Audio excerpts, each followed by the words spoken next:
Okay guys, I'm here, give me a second, I just gotta fix a few windows that I have everywhere.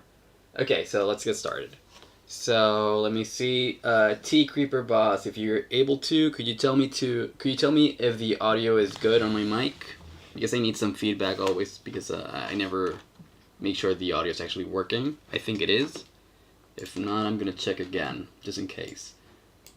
Yeah, it's good, right? Okay, so let's get started.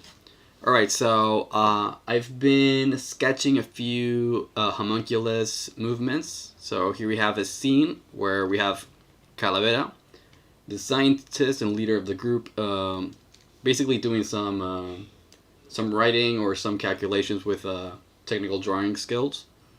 So he's doing his science, and we have homunculus going from one place to the other of the table. So we're going to have homunculus going from this point right here. Can you see him? He's right there being a little chubby thingy. He's going to go running from here to this spot right here because he's observing something. And the thing that he is observing is Tormund the tortoise that we saw last week. What's up, Drew?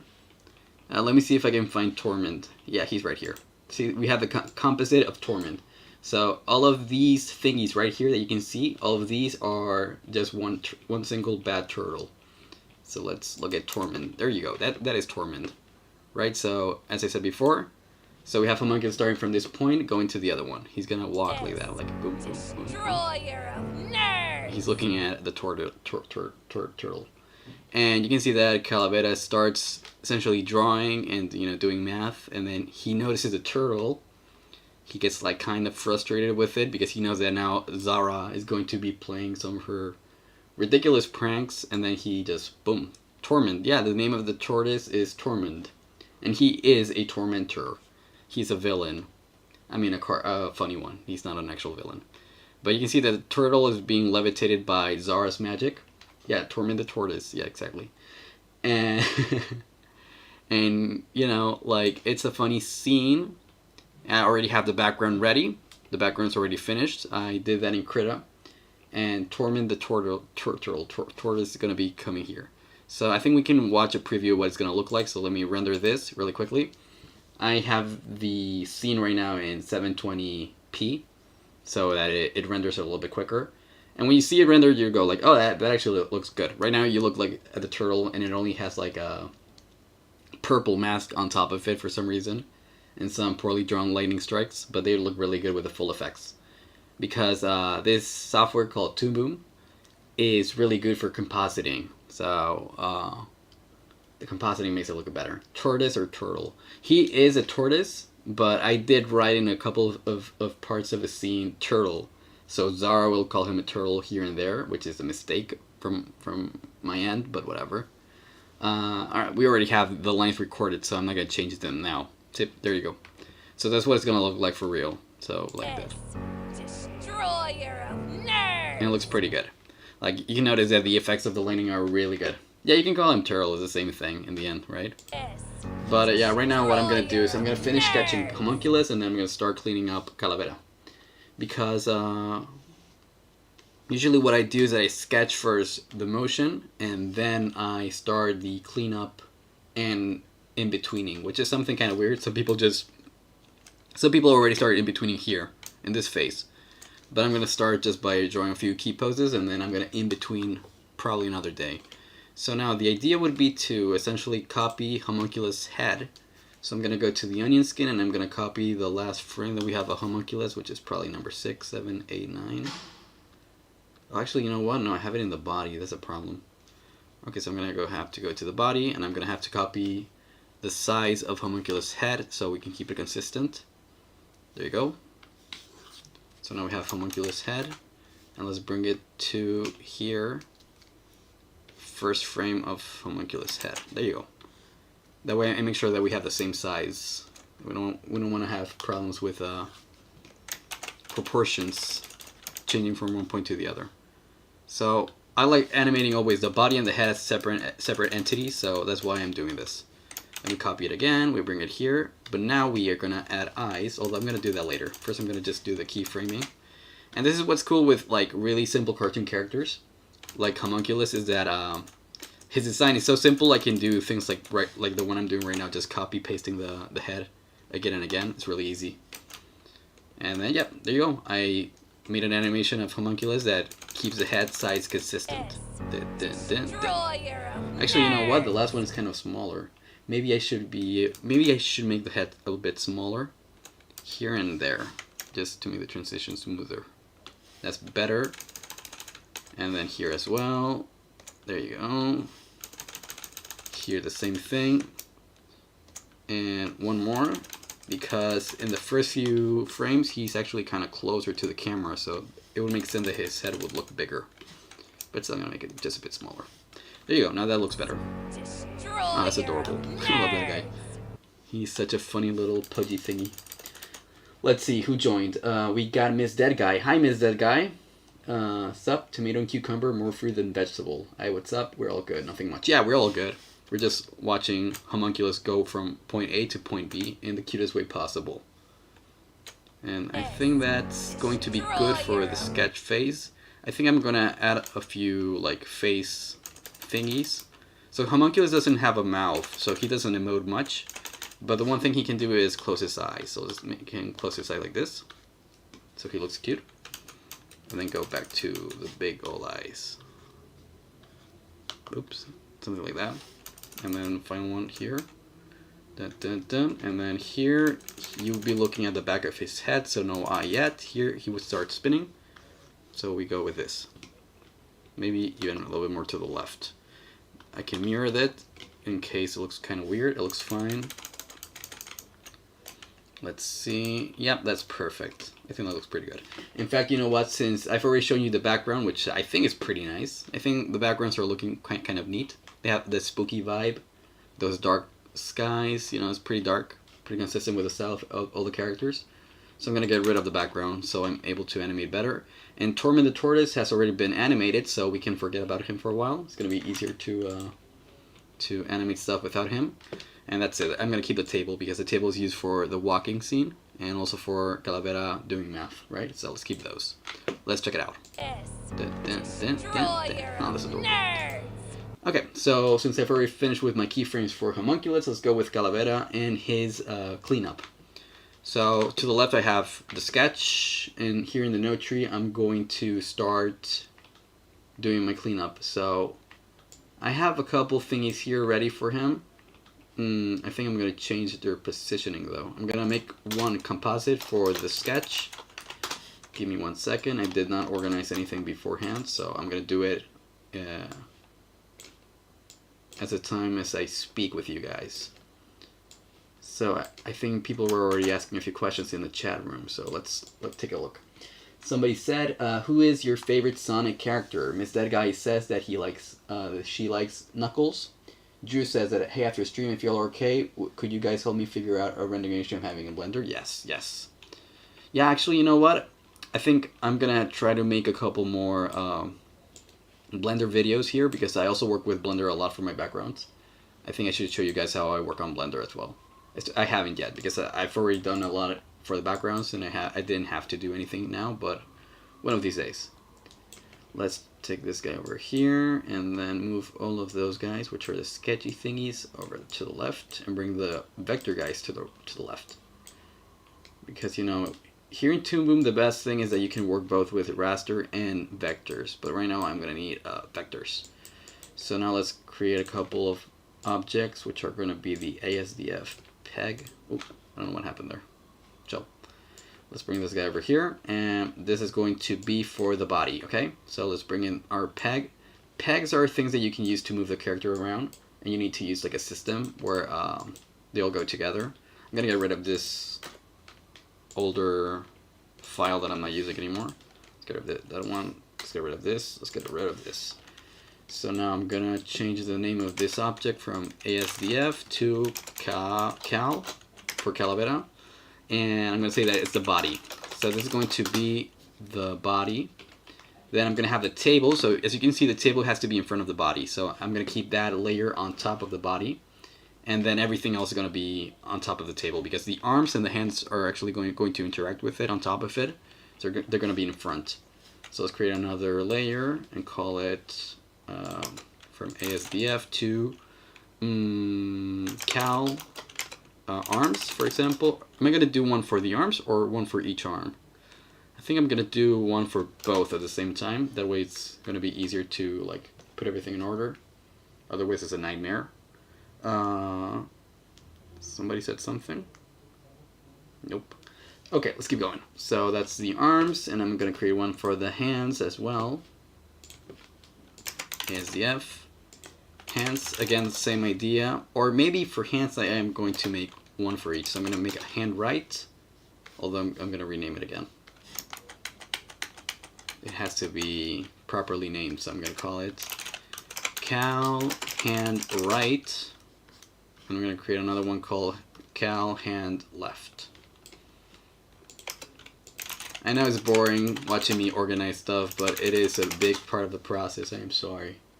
You have never used Blender. You should. Everybody should use Blender. Everybody who has a computer that is able to like process the information, like with a good graphics card and whatever, you should really learn to use Blender. It's a lot of fun. And it's very useful, even for 2D art.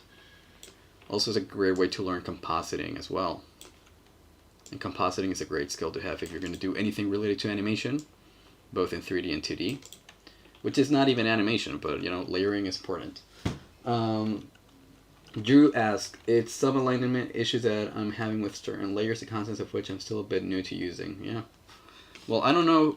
I think nobody in the Discord server is really big on Blender, though.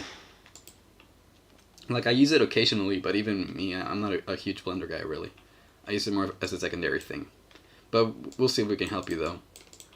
So we have got the hands, we have got the arms, we need the face, and for the face I think I'm going to do like skull and hair together. One for the eyes, one for the nose, and one for the mouth. Yeah, probably. Yeah, Blender's hard. I don't know. I don't think we have many professionals here though. But I love Blender, Blender. It's a fantastic tool. Let's go. ASDF, Cal, head. I'm going to leave the eyes and the nose and the mouth for later. So for now, let's just work on the body, which is going to be what's fun. So let's get rid of Homunculus as well for a second. Where's Homunculus? He's right here. No, that's Cal. Where's Homunculus then? Oh, there he is. Let's get rid of Homunculus for 1 second, and let's just work on Calavera. Now for the body, I'm going to do the same thing I did for Zara, which was get rid of all the sketches that I'm not going to be using for now. So I'm going to be using just the one for the body, so I'm going to keep the hands and the body. Yeah, okay. Let's move along.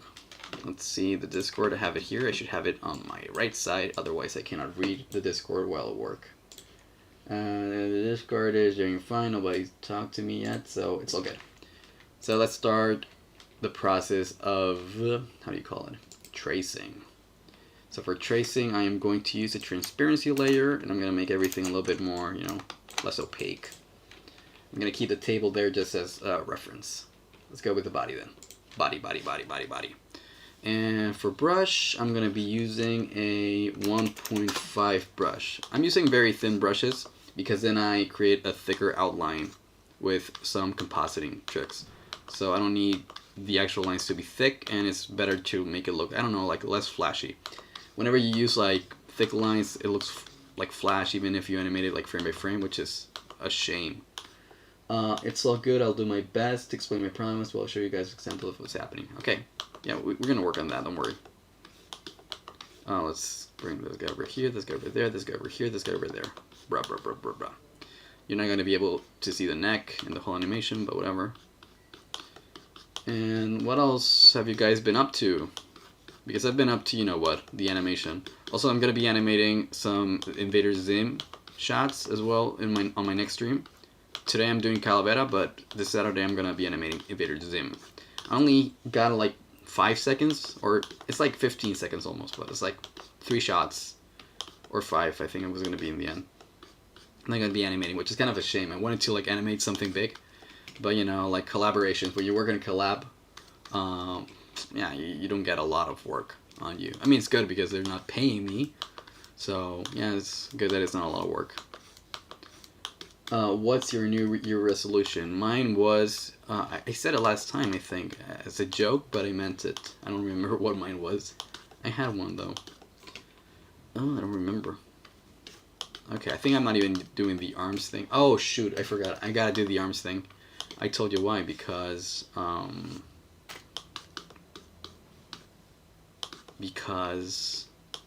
need the arms to be in front of the table, but not the body, so I need two different objects. So I'm doing the arms separately. So let's just do the body, the torso, in other words. Yeah, that looks good enough. Let's get rid of this line, and let's get moving on. My New Year's resolution, like if I had to come up with one right now, I think it was obviously finishing my pilot, but I'm trying to finish the pilot before, you know, like March or April, so that's not even a New Year's thing. It's more like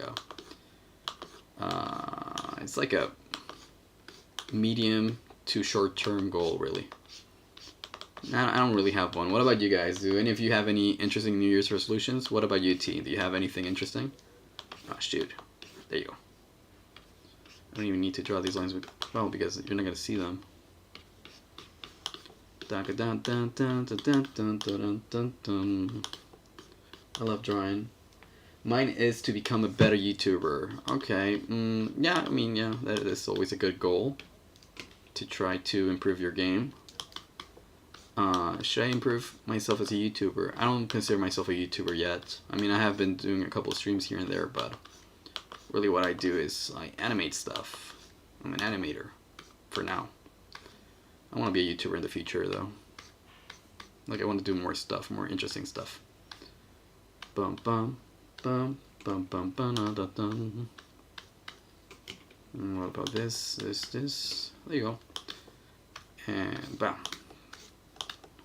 I think the best thing I found out about Two Moon Harmony is the brush tool and the cutter tool. They're really fantastic ways of animating stuff really quick. And they look good.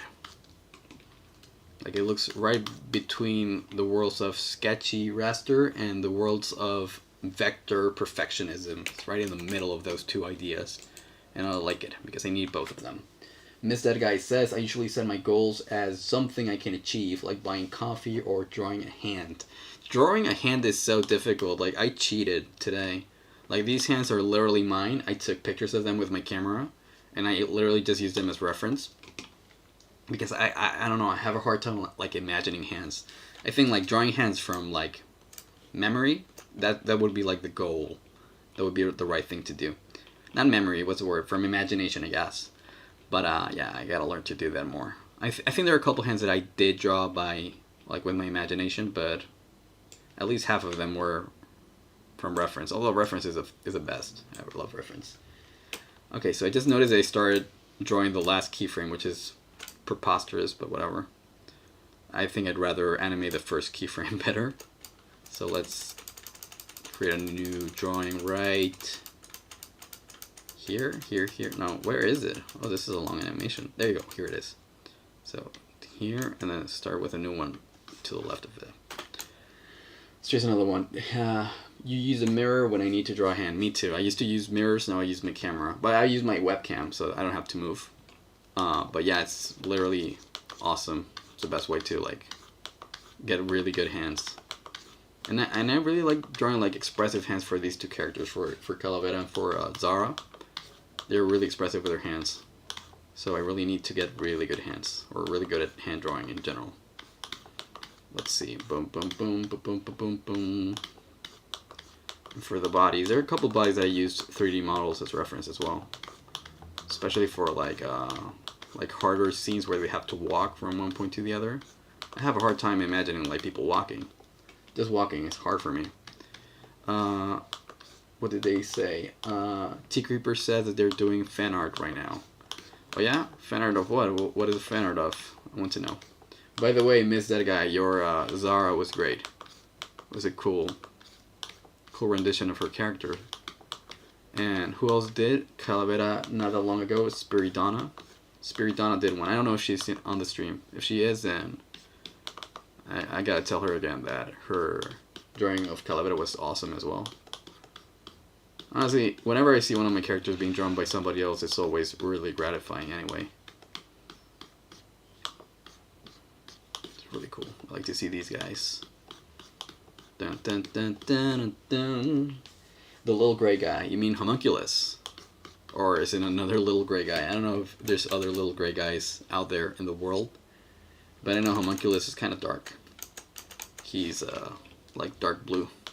He's made out of dark stuff. Some people know what dark stuff is kind of already. Some people have no idea what I'm talking about when I say dark stuff. Because it's really absurd to create like a chemical compound that is just called dark thing. It's not a dark thing, it's dark stuff. That's the official name of the thingy. It's just goo though. I'll post a picture of Zara today when I get home, or when I have time to. Are you gonna post it on Instagram? I'd like to see it. If you do it, tag me so I can repost it whenever you post it there. Then people will like to see it. Some people on Instagram are excited with Zara. I think that I want to see more people getting excited for Zara. I think she's really cool. I think people are gonna love her. She's got like really like cool vibes that people already are familiar with, but in a different way, which is always cool. It's always cool to do something kind of familiar but different. Let's get rid of this. I guess mine is to take my Newgrounds account more seriously, and same thing with all my software and apps and other creative tools I own. No, you're right, Drew. Like, that is the smart thing to do about like tools, like really learning to use them properly.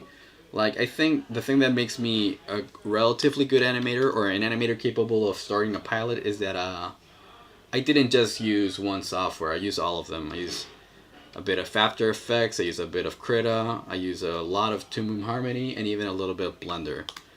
I don't have anything prepared for Blender today, but I can show you some stuff that I do there on another video. Let's see, let's draw the neck now. I don't even know why I'm drawing the neck if you're not going to be able to see it, but I just like to know that it's there. So this is the thing that I do that is probably wrong, is that I like to animate stuff that you're not going to see there, just because psychologically I need them to be there, which is ridiculous. I did the same thing with Zara. There are a few shots where the bangs and other body parts don't really show, and I still worked hard on them, and it kind of pisses me off. So maybe I should learn to be more, what's the word?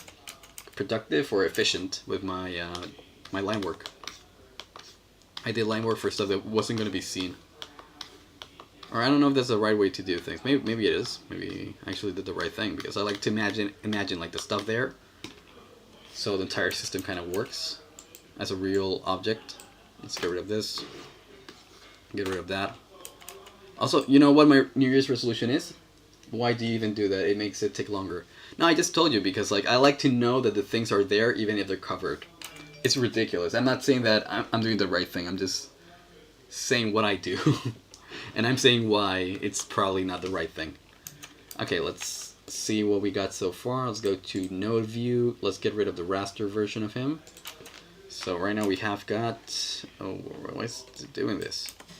There you go. So now we have these two frames over here. It looks kind of like a drastic transformation, because I still need a few in between frames in the middle.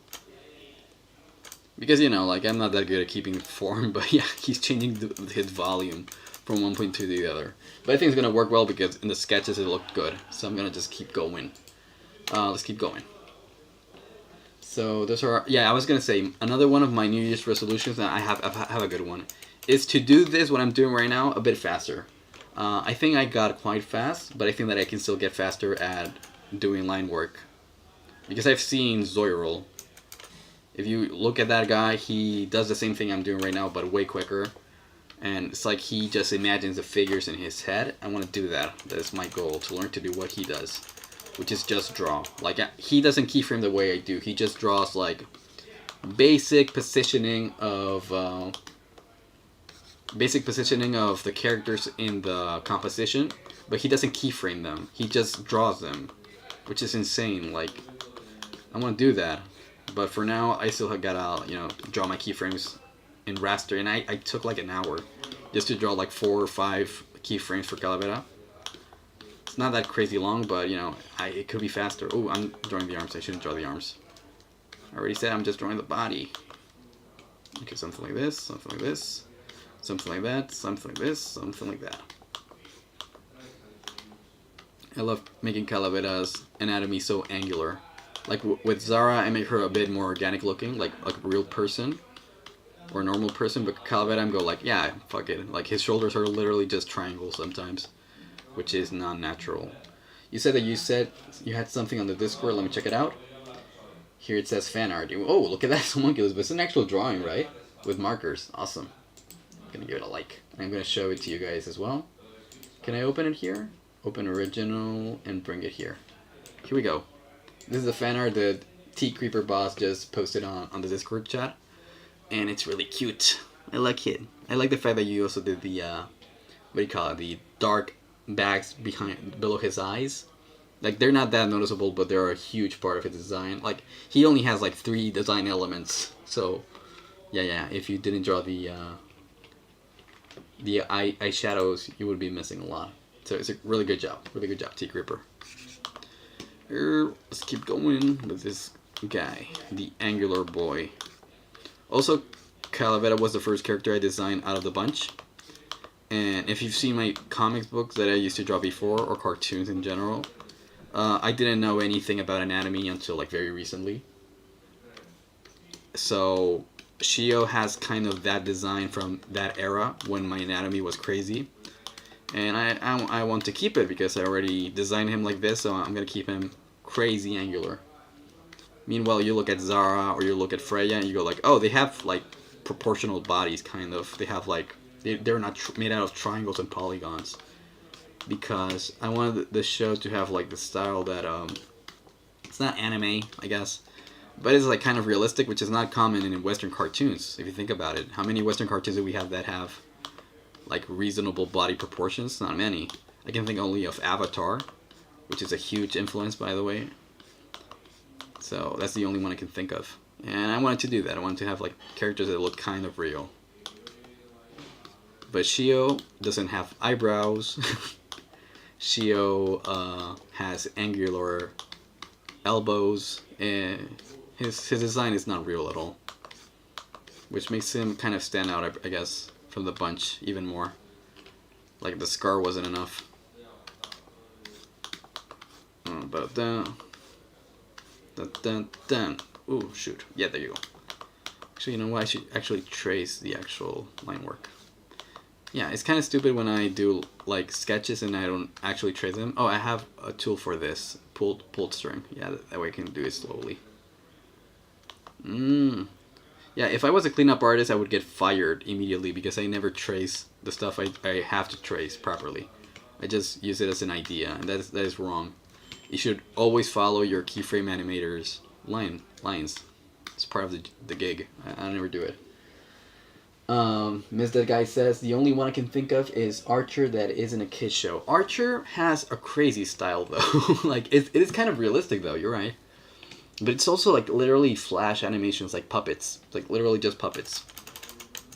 It's like, you know what, Archer is kind of like South Park, but with, like, realistic puppets. But that's the way it's animated, so I wouldn't call it realistic 100%. Let's see what it looks like. Done. So I'm missing just one more keyframe for the body. Let's see, it would be here, or is that one? Oh, okay, so I have the last one. So I need this one. Yeah, okay, I just need one more. One more body to go, or one more keyframe body to go, and then I can start with the hands. Whenever I do these cleanups, I like to first get the keyframes 100%, like entirely. Like I want to keyframe the body and the hands, so I won't be animating until another hour at least. I'm sorry, I'm a slow guy. I wish I was faster. But you know what? Even though it's a kind of a slow process, the animations are looking pretty good. The ones I've done with the Turtle and Zara are looking fresh. They're good animations. And they're some of the best ones I've done so far because I really care about this project. There have been other animations that I've rushed that I didn't care much about, and I was like, okay, I can make this better. But you know, I only got a certain amount of time. So they kind of look way worse than they should. Like if I was actually taking seriously all of my animations, some of them would look amazing. And I know what I have to do to make them look good, but I don't know, I just don't feel like they deserve the time. These are kind of like just silly memes. Which is a bad thing. You should care about your projects. If you're doing a project, you should always care about them. But you know, learn from my mistakes, I guess. Go. Oop, made a mistake there. Drew says, I also hope to at least have 2 more original collab videos under my belt currently, though I want to finish my first 2 videos I'm working on right now. Yeah, collabs. Collabs are a cool way to meet new people, honestly. You know? I feel like I should... Okay, you know what? That's going to be my next... what do you call it? New Year's resolution. Make more animator friends. Or alliances, even. Because it's true that I've made some alliances with some voice actors, which is pretty cool. But it would be cool to have, like, another animator that I can collab with, like, more than once. You know, like, have an alliance.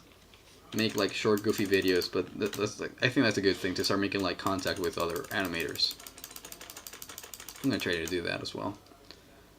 Just that I'm always, like, stuck up in my own world, so I forget that there's other people that have a lot to offer me. And I have stuff to offer them as well, but, you know, like, I forget about it. T Creeper Boss says, learn from mistakes. Yeah, we'll have to learn from mistakes, obviously. Let's see. So now we have the body. Let's go with the arms now. Now, I'm rethinking whether or not to make 2 different arms. I think I'm going to make 2 different arms in the end. So, let's see. Let me get rid of everything here for a while. Let's see what it looks like. So this is just a torso moving around. Bum, bum, bum. Destroyer of nerds! Oh, I'm missing the neck. I forgot about the neck. Shoot. I gotta animate my necks as well.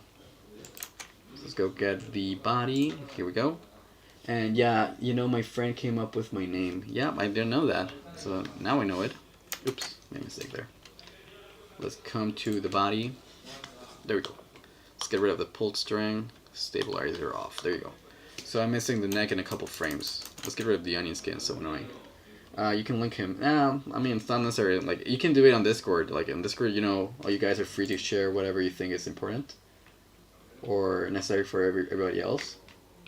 But, you know, linking another person if they want to. Yeah, okay. Let's keep going. Boom. Boom. Boom. Boom. Boom. Boom. Boom.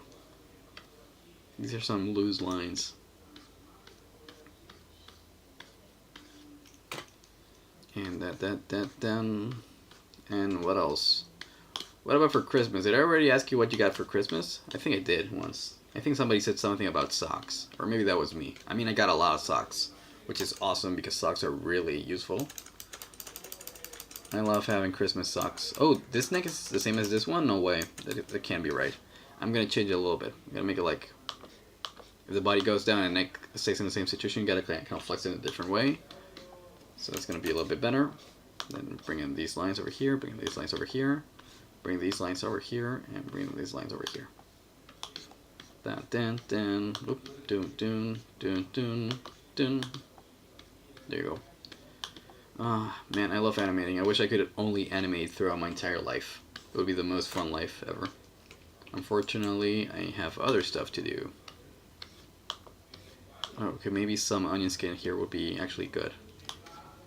Nah, actually, you know what? Screw onion skin. I'm gonna use that later. I mean, you forget, but keyframes don't really need to be perfectly aligned with each other. Only in-betweens need that.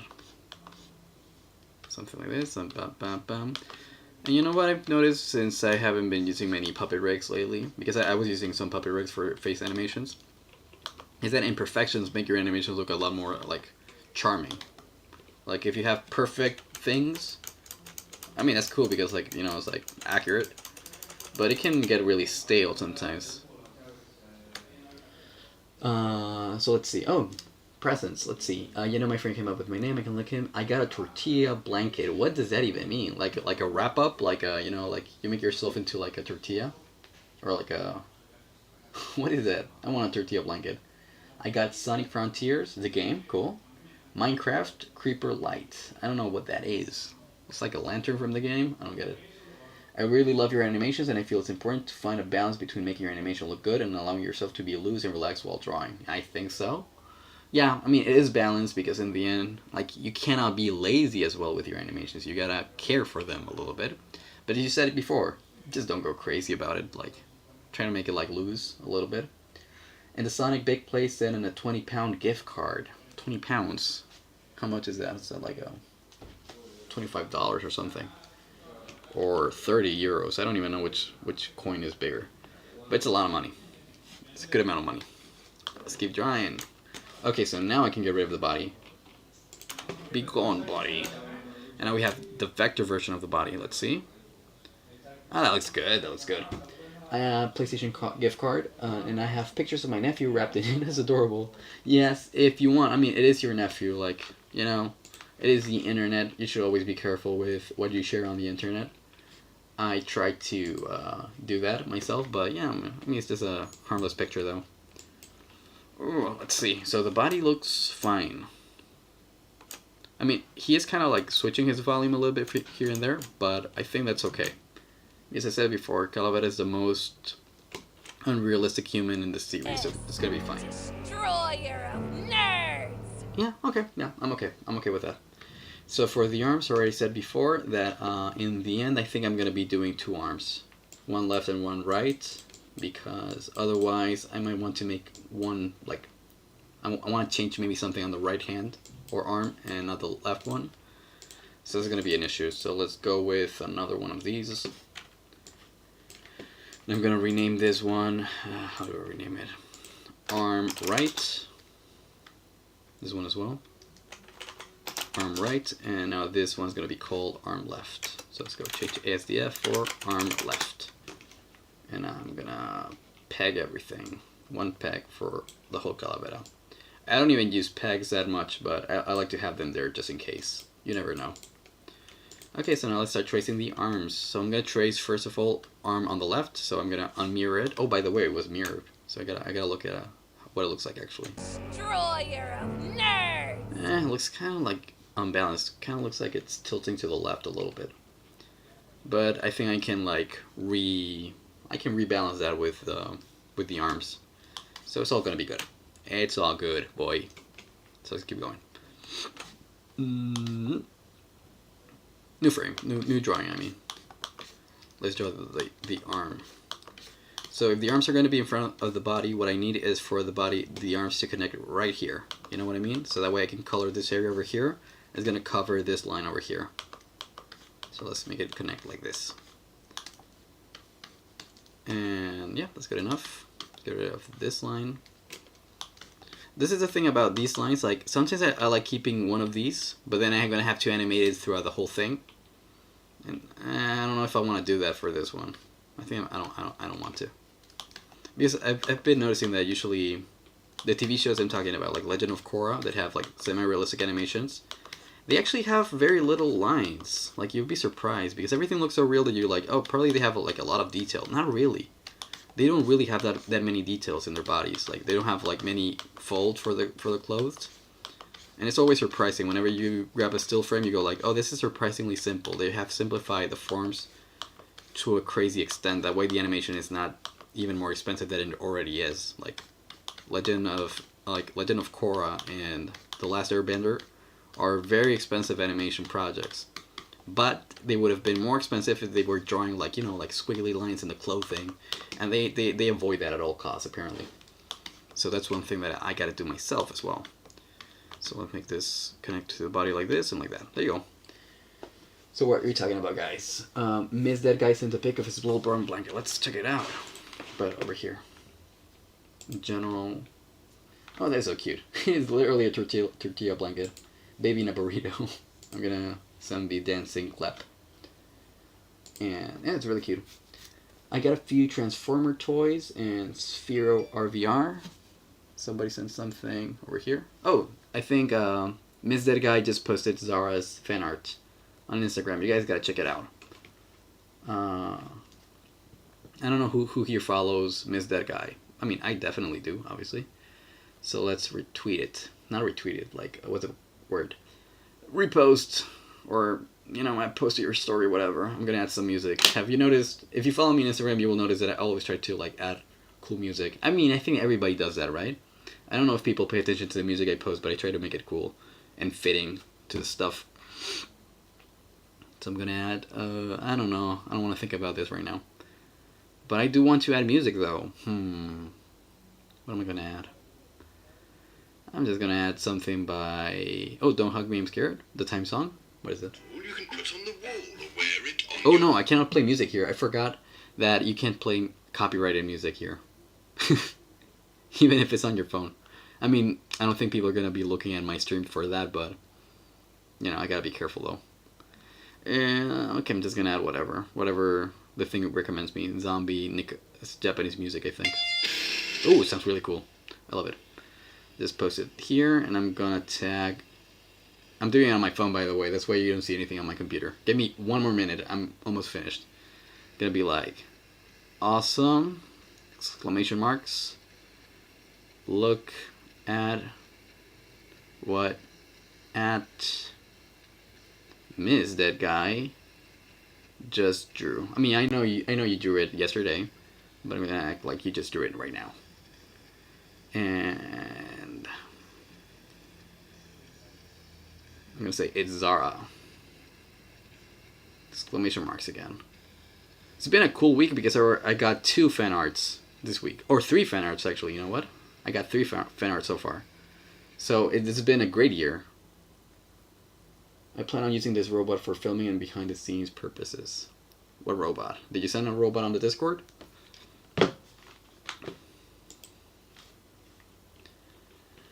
Regardless, it's a really cool rendition of Zara. I like seeing Zara everywhere. So seeing her being drawn by Miss That Guy is always a treat.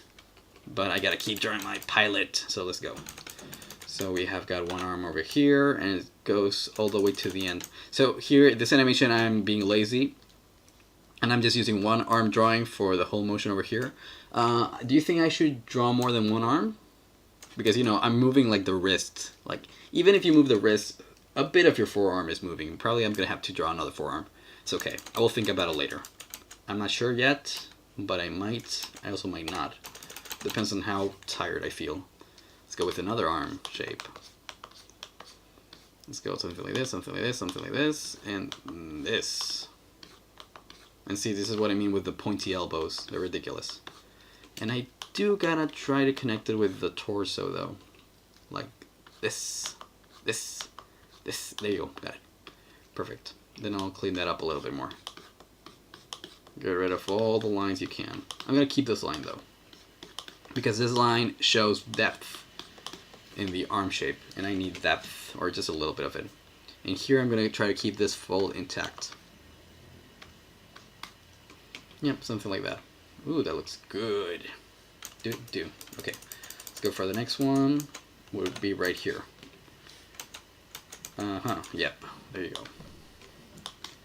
If you're an animator, remember to always think about the timing of your keyframes. I did that because like he takes really a long while from going from up here to down here, which is gonna feel like the fist going against the table a bit heavier. If you go fast, it feels like you just like it's nothing. You gotta go like you're drawing, you go up here because you're really frustrated, and then boom. Like the only fast motion should be from all the way up here to down here, but when you're up here, you should kind of like wait. Because if you don't wait, it feels like not dramatic at all, and these are cartoons. Cartoons should be more dramatic than actual people. And, you know, reality is not that interesting to look at anyway. So you need to make it look interesting. Okay, now this line, you need to make it longer. Let's bring it all the way over here. And also, I think this is kind of obvious, but some people don't know it. You don't need to fill all the frames with like different frames. Like that would be insane animation. Like it gets to look really realistic. It can be really great, but it's no way to live, man. Like this scene is like 90 frames long. Could you draw 90 versions of Calavera, keeping the model consistent and making the motion cool? You could, I guess, but Jesus Christ, you would go insane. Don't do that. Just draw some cool keyframes and some cool in-betweens. No, the RVR robot. Oh, sorry, I forgot about that. Maybe I'll add 1 more frame. Probably. I mean, these are not all the frames I'm going to be doing, Drew. I'm going to be adding way more frames, but these are just the keyframes. Like, if these were all the frames, that would be too little motion as well. Like, don't draw 90 frames, but do draw some frames. These are too little. I'm adding to the fan art. What do you mean you're adding to the fan art? No, Dragon Joe, it's fine. It's fine. We're still in the process of cleaning up the keyframe, so We still have a long process before this thing is over. Don't worry. And I'll try to stay here for, I don't know, man. Like, I'm not kidding you. I might stay here working for like 4 hours. I have a lot of free time today. And I really want to see this scene finished. So, yeah, I might stay here for quite long. I think there's a problem here. Oh, I need a new arm frame right here. Yeah, I'm going to add a new arm frame here. And I got to make it similar to the previous one, but a little bit more tilted to the right. Like this, like this. Like this, and like that. Did he just move? Yeah, there you go. And you know what? There's these like motions that I really like. I see them a lot in Korra, Legend of Korra. I really like that show, by the way. I'm going to be talking about it a lot in these streams. When they move very subtly.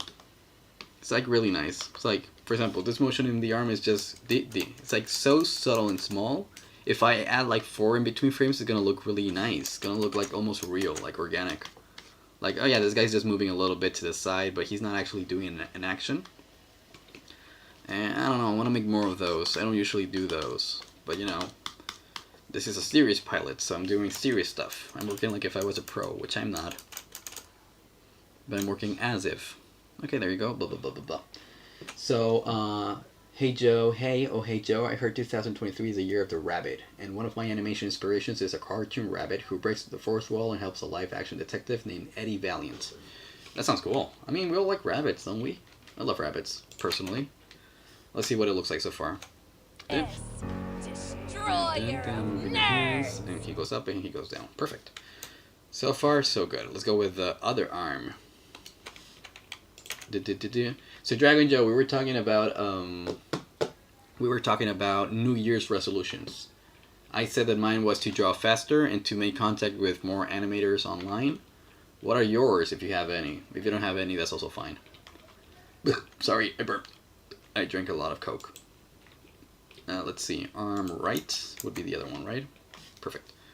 Boom. Let's start from the beginning. Let's create a new drawing and extend it all the way to right here. This is the extension I gotta make so I can start drawing here. So let me make the shoulder a little bit more like angular. I like angular shoulder for this guy. And there you go. This like this, like this, like this. Doon. And one more. This guy's arms are so weird. Let's get rid of, oh, still one more line to draw. Nope, not exactly. I mean, the glove's gonna be covering most of it, so who cares? Like this, like this, like that, boom, boom, boom, boom, boom, boom, boom, boom. Okay, so Dragon Joe said, learn to draw digital and get back into shape. Those are 2 great goals. Drawing digital. But wait, but aren't you okay. By the way, Dragon Joe, I have a question. Did you already get your new tablet? Because I thought you were going to get like a Wacom tablet, right? Did you get it in the end? Because I know that you've been drawing a little bit on your iPad or phone. One of those two. And, you know, it's a great start. But, you know, yeah, if you want to get more serious about animation, definitely you need a drawing tablet and a computer. So if that's the case, I'm glad that you're already starting that path. And I don't know, man. I hope to see what you can come up with. Let's see, we have another arm here, and let's go draw the next one all the way until this point right here. So let's extend it. Extension. Yeah, you got it, but you need to fix the pen. Oh, really? That's a shame. Why? What's wrong with the pen? Usually these things come like ready to use, like plug and play. Oh no, you know what? You gotta install a driver. They're not plug and play. You gotta install one little driver, and then I don't know what you gotta do. But you know, like, whatever. As long as you got the tablet, yeah, you'll fix it. Don't worry. It will be good. You have a lot of time to learn to draw. Because, you know, I've been drawing digitally only for 3 years, honestly. Digitally, I've been drawing for very little time. But I've been always drawing on my sketchbooks. So, drawing takes a lot of time and animating even more. But as long as you're doing something, you're always going to be learning stuff that's going to be useful in the future. Because if I was only going to work in comic books, And then I figured that everything I learned in comic books really translated perfectly into animation, especially compositing. I mean, what I mean is directing a scene. I think that's the biggest skill I gained from comic book drawing. Because I'm no like Coppola, or I'm not like Tarantino or like Spielberg or anything, but I think I got pretty good at directing stuff. And I intend on getting better. But yeah, let's see. Boom. Boom, boom, boom, boom, boom. Yeah, I gotta move this arm a little bit higher here. You added more to your fan art. It's in the Discord. Let's check it out. Go to the Discord. Let's go to the fan art section. And you added... Oh, you added everybody. That was fast. That was really fast. It was insane how fast it was. It took you like... You did this way faster than I'm doing the stuff I'm doing right now. Let's bring it over here. You just have a few pictures. Okay. So we got Homunculus in the middle. We got Shio Calavera to the left. He's got, you know what? He's got a little bit of that Edgar Allan Poe thing looking. Which, by the way, he kind of looks like him anyway. He just would need a mustache. We had got Dab. Dab. Dab is another blonde character I have. Now we got Freya. Freya, the long-distant relative of Dab. She's there just looking like... She already looks tired with everybody else. And we've got my favorite Cyclops witch, which is Zara. And she's looking really cute there. She's a cute character. And it's everybody. I mean, you're just missing one, and I think you're gonna... That's the next thing you're doing, probably, right? The big, scary pumpkin. Because, Samhain is the wild card of the team. You need to have Samhain if you're gonna have everybody else. I mean, I'm not forcing you to draw him, but I'm just saying that you should. I'm kidding. Let's see. Here. Yeah, this one's gonna be slightly different. Yeah, Samhain the pumpkin. He's like the craziest character in the team. He's important. Let me see if I can find a picture of him right here. Let's go to... Where is it? I have so many files, I don't even know how to find them anymore. I'm gonna need somebody to manage my files. I need a better system. Let's see. Calavera. The ad. Let's bring everybody again. Okay, let's see. Yep. Yeah, so this is the whole team, right? You already have the scientist, you have got the soldier, you got the witch, you got the homunculus, you're just missing the huge jack-o'-lantern. Yeah, I'm gonna send it to you in Discord. Snipping tool, snip the pumpkin, and bring the pumpkin to the server. This is the pumpkin. His name is Samhain. That means Halloween in Gaelic. No, I mean, I'm just kidding though. Like, I don't want you to feel pressure to draw him. I feel bad now because I was kidding. But yeah, I love to see Samhain also the same like drawing. You know, Samhain, he's gonna be a nightmare to animate. I already animated one scene with him, and it was incredibly hard because of the stupid armor I decided to give him, which I love. I love his design, but it's so hard to draw again and again. For the other animation test I did that is on YouTube and everywhere else, I think, I literally rotoscoped his body from a 3D model. Like, there was no way I could like think of all the right angles and positions for him in that shot. So I just made a model, and I'm like, I'm just gonna trace a model. Drew says, speaking of Wacom, I might have to buy a new cord for mine because I noticed the current cord is starting to have exposed wires.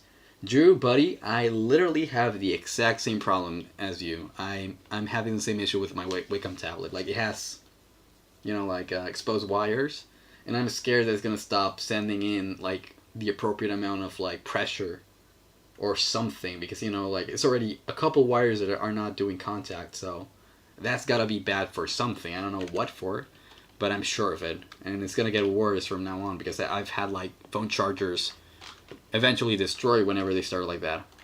So I don't know where to buy one. I guess you gotta buy one from the actual company. I will, but you know. Another resolution for the year. I don't like buying stuff. I like having stuff, I don't like buying them. Let's see what he looks like so far. So he looks the same as a sketch, but he looks vectorized. Destroy your nerds! He's so angry. let's show Joe in case he hasn't seen yet the full animation. Not full animation, the full body. Because he's only a sketch. S. Destroyer of nerds. Yeah, that's good. That's good. It's like a very subtle animation, but I feel like subtle animations are what really sell the quality of your project. Because if you only focus on like the big parts or the big scenes, then it feels like you're just, reallocating the budget, which it is what is happening. But if you make even the motions of just like you just get exasperated, you just lift your hands up. I feel like that's gonna make sell the idea that this is these are actual characters moving around. And yeah. Let's keep going. So next thing is the hands, I guess. Yeah, I gotta draw the hands first, and then the head. Destroyer of Okay, let's go with the hands. I think I'm gonna get rid of all the sketch except for the hands now. Let's get rid of the body, the arms. Let's leave only the left hand for now. Let's get rid of the goggles and the head definitely. So hand right. So is this the one? Okay. It's because I'm on my mirror. No, this is the right one. Okay, so let's go with hand right. This is such a long process. I'm really surprised that you guys want to watch me do this for so long. It's already been like 40 minutes. I mean, I'm having fun, but I understand when people are like, oh, this process is tedious. And it is, but it's also like lovely. It's also like magic. It's like I'm making a human being be. I feel like a god. An omnipotent being capable of creating life. I'm just kidding though. But it is fun. In a way. You know what is the most fun part of it? Seeing the results. So, I don't know. I want to start hiring people already. I don't have the money to hire people to help me animate, but I want to do it because if you hire people, it would be like you would see the results without having to do the work. And that's gotta be a really cool feeling. The problem would be that maybe you would have disputes in animation style with some people, I guess. That's gotta suck, but I don't know, I feel like I would just suck it up. It's just started happening, I think, but as I said, I do have a slightly older mini Wacom that I haven't even used yet, so hopefully the cord for that one, yeah, okay, that's good. It's always nice to support a friend, yeah. Thank you guys, you're awesome. I mean, to be fair, I'm trying to make conversation interesting as well. Talking about animation, talking about New Year's, all that stuff. And you know what? T Creeper offered an idea that I thought about before, which was adding people to the chat room while I was drawing. I think that's a good idea. I think that's a great idea. I want to do that. Maybe not this Saturday, but maybe in the next one. Including other people in the conversation. Because that's going to make it a lot more engaging, and it's going to let me also focus a little bit more on the drawing. Because I'm going to be honest with you, I am kind of divided right now. I am not 100% in animation mode. Maybe 85% is in animation mode, which is pretty good. I mean, I got better at the whole talking and drawing at the same time. I will get better. But if I had somebody else at the same time here, that would help a lot. That could be cool. But it's gotta be somebody that is gonna be able to keep you guys engaged while I draw. So we'll see. Ooh! He just added Samhain. That's cute. Let me bring it over here. Yeah, that was fast. That was fast, Sea Creeper. There he is, the pumpkin. Samhain. Samhain, the glorious creature. I love Samhain. Do you mean in the voice chat? Yeah, something like that. Having a guest in the stream, streaming a voice chat, which could be cool, but it would have to be maybe just 1 or 2 people, because if you add more people, then it becomes just chaos and mayhem. Remember, there's also people that come here that are not in the Discord server, so they probably would be too confused if it was 5 people just arguing. I mean, unless it's fun. If it's fun, let's just do it. But yeah, I think it's a great idea. Especially because, I said it before, sometimes I just doze off while animating, and I need somebody to keep everything fun. And asking questions, and even reading the texts, or the messages. Is this the right one? I think this might be the wrong one, though. You know what? Why did I bring in the other hand? I just want to do one hand at the same time. I think that would be better. Be gone, hand. Hand R. Also, the idea of music. I don't know how to do music, man. Like, do you guys have any ideas of what I can do for music? Because I know that YouTube flags you if you share music. Also, is even music necessary? Some people have said that it's not even necessary. I don't know about that. I mean, everybody else shares music. But I don't know if they get like royalty-free music or whatever, because royalty-free music tends to be pretty bad. I don't want to have that kind of music.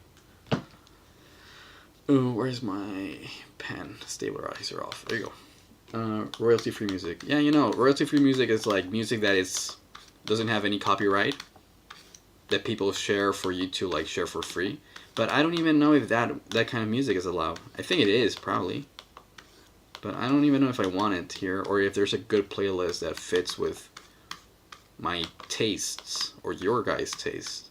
Because I'm not going to listen to it, probably. Like, right now, I'm not even wearing my headphones, because, like, what do I have to listen to? Nothing. I just gotta draw. Here, here, here, here, here. See, this hand, for example, was definitely referenced. Yeah, I definitely see, that hand even looks kind of realistic. That's why, because I was looking at it. I was looking at the hand. I was like, this is a real hand. And I want to make my characters have realistic hands.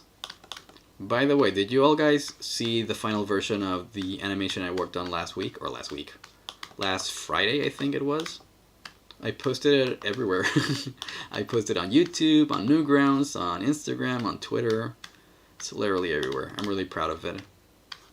I think Miss That Guy definitely saw it because she commented. She commented on Instagram, so I know she definitely saw it. But I don't know if everybody else saw it. Oh yeah, Dragon Joe also commented on it. So I know that's 2 people. I don't know. I think it came out looking great. And the best part is that the electricity now, it's like, it's just a note tree that I can bring in all the time. I can just be like, oh, I want electricity, right? So for example, in this shot, I have Torment the Tortoise, right? Torment the Tortoise is right here. And I can just bring in the note tree, which is this one right here, the one with many colors. This is the note tree that essentially turns your drawings into like bright, colory, zappy electricity. So this is what the character looks like usually. But if you add the filter, it's like, this is what it looks like. Dude, this is insane how you're able to make just the turtle automatically generate the silhouette and the lining bolts being created around him. I think that is so cool. Like, it's gonna be so cool to just animate scenes with Zara's powers because now it's semi-automatic. If you add a couple things like hand-drawn, it makes it even look better because, for example, let's look at it. Here it is, right? For example, the only thing that is not automatic is the lining that joins the hand and the turtle. I actually drew those because, you know, you can give it even more style. Like, look, that looks like a cartoony lighting. And it moves with a really low frame rate, which, I don't know, I feel like it's pretty cool when you have like low frame rate effects. It makes them look cartoonier, which somehow is even better. It's like more enjoyable. If it was like animated in once, I feel like it would look stale, which is what I'm avoiding. I'm avoiding stale looks. The lighting is going to be really cool, and I think that if I ever get to animate a scene with like Zara fighting, you're gonna love it because of this effect. This effect is gonna make whatever animation I come up with even better. So yeah, it's just terrific. I just love Toon Boom. It's the best thing ever. And then I'm gonna have to work on one of these note trees for each character because they will have like special stuff. Like Samhain has got summoning, and he also got the Will-O-Wisp, which is like a type of fire, which I'm gonna try to make look magic and really different to other fires. Then I have the dark stuff for Homunculus, which is also like gooey stuff. I'm going to try to make something procedural as well. Probably going to use 3D and Blender. And for Calavera, I have the acid, which is going to be really cool when it burns stuff. Freya doesn't have anything yet. She will have stuff. But for now, she doesn't have any special effects. Because right now, she's just pure melee. Okay, let's stop talking about effects. Let's get rid of the tortoise. Ooh. This is what the tortoise looks like when you get rid of only the tortoise. You need to get rid of the tortoise and the effects. Full torment. And let's move back to the whole thing. So the full thing is Shio. Shio Calavera. I feel like people are going to be confused about his name in the pilot because most characters call him Calavera, but Freya calls him Shio. That's his first name. He's Shio Calavera. And Freya talks to him as an equal, so she doesn't mind just calling him by his first name. Showing proximity between the two characters, and also a level of mutual respect that is surprising, considering their moral alignments being so different, especially at the beginning. I don't know. The thing I want to focus on the most is the relationship between the characters. Because when I've worked on other stuff, the thing that I cared more about was the villains. And I still care about the villains for this series, but the thing I want the most is to create connection between characters that shouldn't have anything in common. And I'm already thinking about like plot lines and scenes between them that's really going to sell the family idea. And Freya and Calavera have some of the best ones, I think. But so do Zara and Calavera, and so do Zara and Samhain. And Freya and Samhain, they're all fun together. Just a bunch of ridiculous characters, getting ridiculous issues and fixing them in ridiculous ways. It's my favorite genre. Let's see, bum bum bum. So here I'm missing a little bit of the glove, so I need to bring the glove here and here, which is covering the entire arm animation, which pisses me off. See, I just drew the arm before and I'm pretty much covering the entire thing now. Whatever. Why haven't you responded on Twitter? Haven't I? I don't know. I don't always respond on Twitter. Let's see. Oh, it's true, you did comment it. I don't know, but you commented on the picture the other day, I think. Okay, I just got lost in Twitter. But yeah. Let's keep going. Ooh, where's the pen? The brush. Somebody said something on the Discord? No, nothing. The pumpkin. Do you know the pumpkin man who lives in Maryland? Let's see. So now we got one hand, we got two hands. Let's go for the next hand. Boom. Oh, this is the coolest hand. And this one I didn't use reference. I just drew it with my imagination. I think it came out looking pretty cool. It's like really dramatic. Like for example, you cannot do this with an actual finger. This is not an accurate position of the finger, but I feel like it looks stylistic in a cool way. Like it makes him look like even more pissed at Zara. Which is also another fun thing about Shio, or Calavera, is that he was going to be very carefree at first, like he was going to be the goofball, but then when I brought in Zara and Samhain, it was like, oh, he cannot be that much of a goofball if he's going to have these other two weirdos in the team. So he's still kind of weird, but he's going to be a bit more work-oriented than before. That way, he can be stressed by Zara and Samhain. Otherwise, it would be like too many SpongeBobs, you know what I mean? You can have one SpongeBob and one Patrick, but if you have like three SpongeBobs and three Patricks, it's like, well, everybody's the same. Like it kind of gets boring. So I made Calavera a bit more of a Squidward, just a little bit more, because then when he's with Freya, she's a Squidward, he's a SpongeBob. But when he's with Zara and Samhain, he's definitely more of a grumpy guy, because they're way too. They just don't take stuff seriously, and he at least wants to finish his projects, you know, at least, even though they might be worse for humanity. But he still cares about it. He cares about something now, more than before, I think. Dun dun dun. So he's still true to the initial description of the character. He still cares about knowledge, but now it's easier to make him feel angry. There you go. There's one line here that's bothering me. Let's get rid of that. Bum bum bum. Boom. Perfect. I'm done with all the fan art. It's on Discord. Yeah, I saw it. Oh, there's more stuff. Let's bring it over here. Yeah. Now we have a bigger version of the fan art, and we have got everybody, and we also have got my logo, the Uranium core by the Creeper Boss, and we also have, look at that, we got Sonic running around. It's pretty cool. Yeah. Those are really cool characters, and those are really cool renditions of them. I like it. I like it a lot. I think I'm gonna do one of those fan art posts on Instagram later. Probably tomorrow. So I'm gonna ask everybody for permission to post their stuff there, or like repost it or something. Because I got a really cool collection now. Like before I had only a couple of Calaveras, but now I have a bunch of them. And I want to share them with the people. Let's see, something like this, something like this.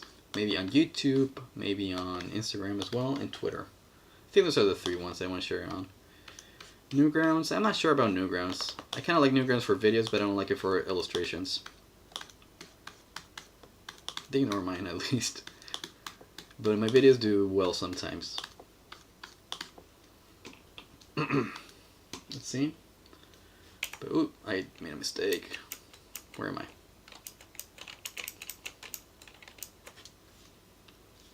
There we go. Oh, what happened? What happened? Oh, because I pressed the line. Okay, I fixed it. I give you the okay to repost my art anywhere. So Miss That Guy is already okay with it. I think I have to ask also a couple other people. Dragon Joe has something? No. Yeah, I'll just figure out who it was. I think I also have somebody on Twitter who did something. What was their name? Their name was Wasabi. Wasabi Art. But Wasabi Art never joins the Discord chats though. But they did make one Zara. Let me look if I can find the Zara that Wasabi did. She, he, she, they, or Wasabi. I don't even remember how long it was, but it was like 3 months ago. They drew a Zara. I liked it a lot. And it was shocking because I had posted like 3 or 4 pictures of Zara only. And somebody was already excited enough to like draw her. That's cool. And it was, yeah, when was it? It was like November. Oh, no, November. It wasn't that long ago. Yeah. There's another Zara here. Let's give her another like. And yeah, Zara.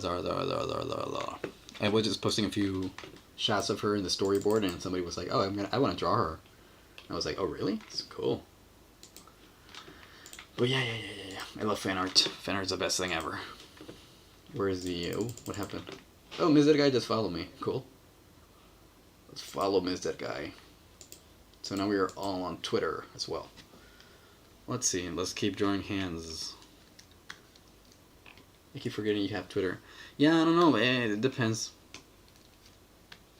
I didn't use Twitter that much last year, but this year I really got into it. It was probably because I had like contact with like a couple voice actors there. And then it was like, oh, there's actually like fun stuff here as well. It's like a good place to share stuff. And I don't know, not all of my projects have gotten like a lot of attention there, but some of them have got a lot of attention and traction there. So I want a little bit more of that. Oh, by the way, I forgot that this one was actually 2 hand poses. Because like he's rotating the thingy. What's it called? A compass? The fan art stained my desk and been on the Discord. I'm so sorry, T Creeper Buzz, that happened. You're right, you did use a lot of marker there, probably, so I'm sorry that happened. You're right. You did paint a lot with the magic markers. Or markers, just normal markers. You're also posting the Zara on Twitter, so let's retweet it. If I see it, I will retweet it, okay? I'll see in a couple seconds. I love the fact that you have Yellow Guy on Instagram and you have the Duck Guy on Twitter. It's like you always have Don't Hug Me, I'm Scared stuff. I think that's pretty consistent, and at the same time you're giving us different stuff to enjoy. By the way, what do you have on Discord then? If you had on Discord Red Guy, that would be... Oh my god, you do have Red Guy on Discord! This is madness. You have got everybody. You have got the Red Guy, the Duck Guy, and the Yellow Guy. You have the 3. The 3 Infinity Stones. Okay, let's retweet Zara. Zara. Super awesome. I love this switch.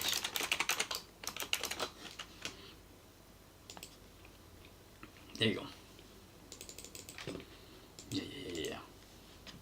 I came full circle. Yeah. Don't hug me, I'm scared everywhere. I think that is so clever. Having the 3 of them. Okay, let's see. Oh, nope. Please ignore all my cringy posts on Twitter. Only if you do the same thing with me. Because sometimes I get like, usually I use Twitter to post art. But if I ever start like having like an opinion or something, yeah, forget about it. Let's see. Which hasn't happened that often, really. Like, I usually try to make Twitter like a very professional thing, quote unquote. Because I noticed some people get like really...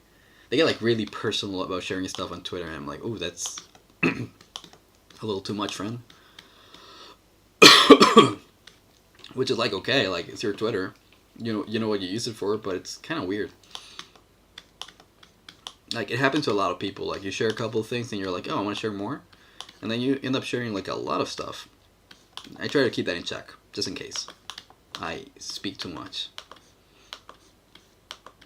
Which ironically only happens in Twitter. I've never seen that happen to people like in real life. Dun, dun, dun, dun, dun, dun, dun, dun. Please ignore my cringy. Such a good animator. Thank you. Thank you so much for saying that. Especially because I've been animating for a relatively small amount of time, and sometimes I feel like, because you watch those people who like do amazing line work that came out of college and they study like in California, like in the Cal Arts or whatever. They're amazing. And you're like, oh, I'm never gonna be like them, and maybe I won't, but I don't have to be like them, so it's okay. But it's good that people are like, oh, these are good animations, even though they're not like 80 frames per second long or whatever, because that's another type of animation that I really appreciate, but I know that I'm not even participating in that contest. Like you see some people do like really realistic animation, really smooth, and it's really cool, and I feel like I'm not even doing that art form.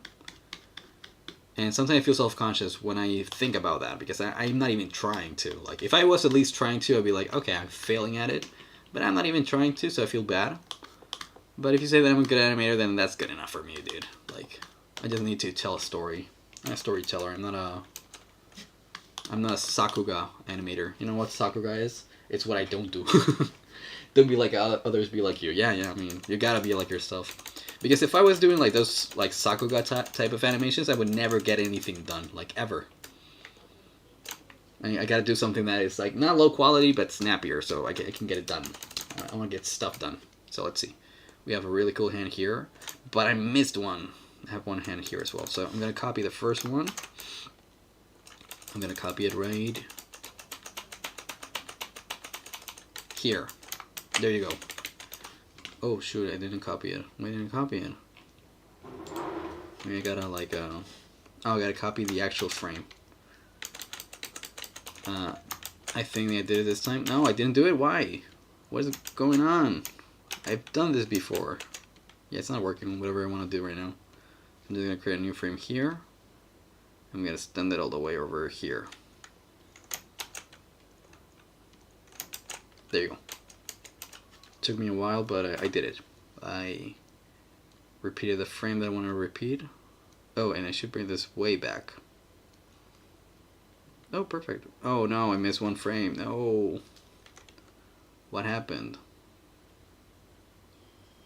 All the way over here. Okay, so right here. Dun dun dun dun dun dun dun. You know, that's actually the one thing I want to do, is eventually have a budget for this series in particular, and hire somebody that does like Sakuga animations, and have him like do an action scene or something, or her, or them. But that would be really cool, like having somebody that actually knows how to make like action sequences with like really high quality, and then maybe I could even do the cleanup myself, like, but have somebody that really knows how to do that. Obviously credit them and be like, they did this, not me. Like, I would never be able to do this, but I was able to afford it, so I had him do it with my characters. Let's see. Boom, boom, boom, boom, boom, boom, boom. Because, like, watching Zara or Samhain or Freya fighting with, like, full-blown animation, that's a goal. That's what I want. And I think I won't be able to do it myself, but I would love to direct it, though. That's almost just as good. Ba-ba-ba-bum. Please ignore ba-ba-bum. Don't be like others, be like you, but be right back, gonna go to the toilet. Okay, that's fine. Going to the toilet is an important part of everybody's day.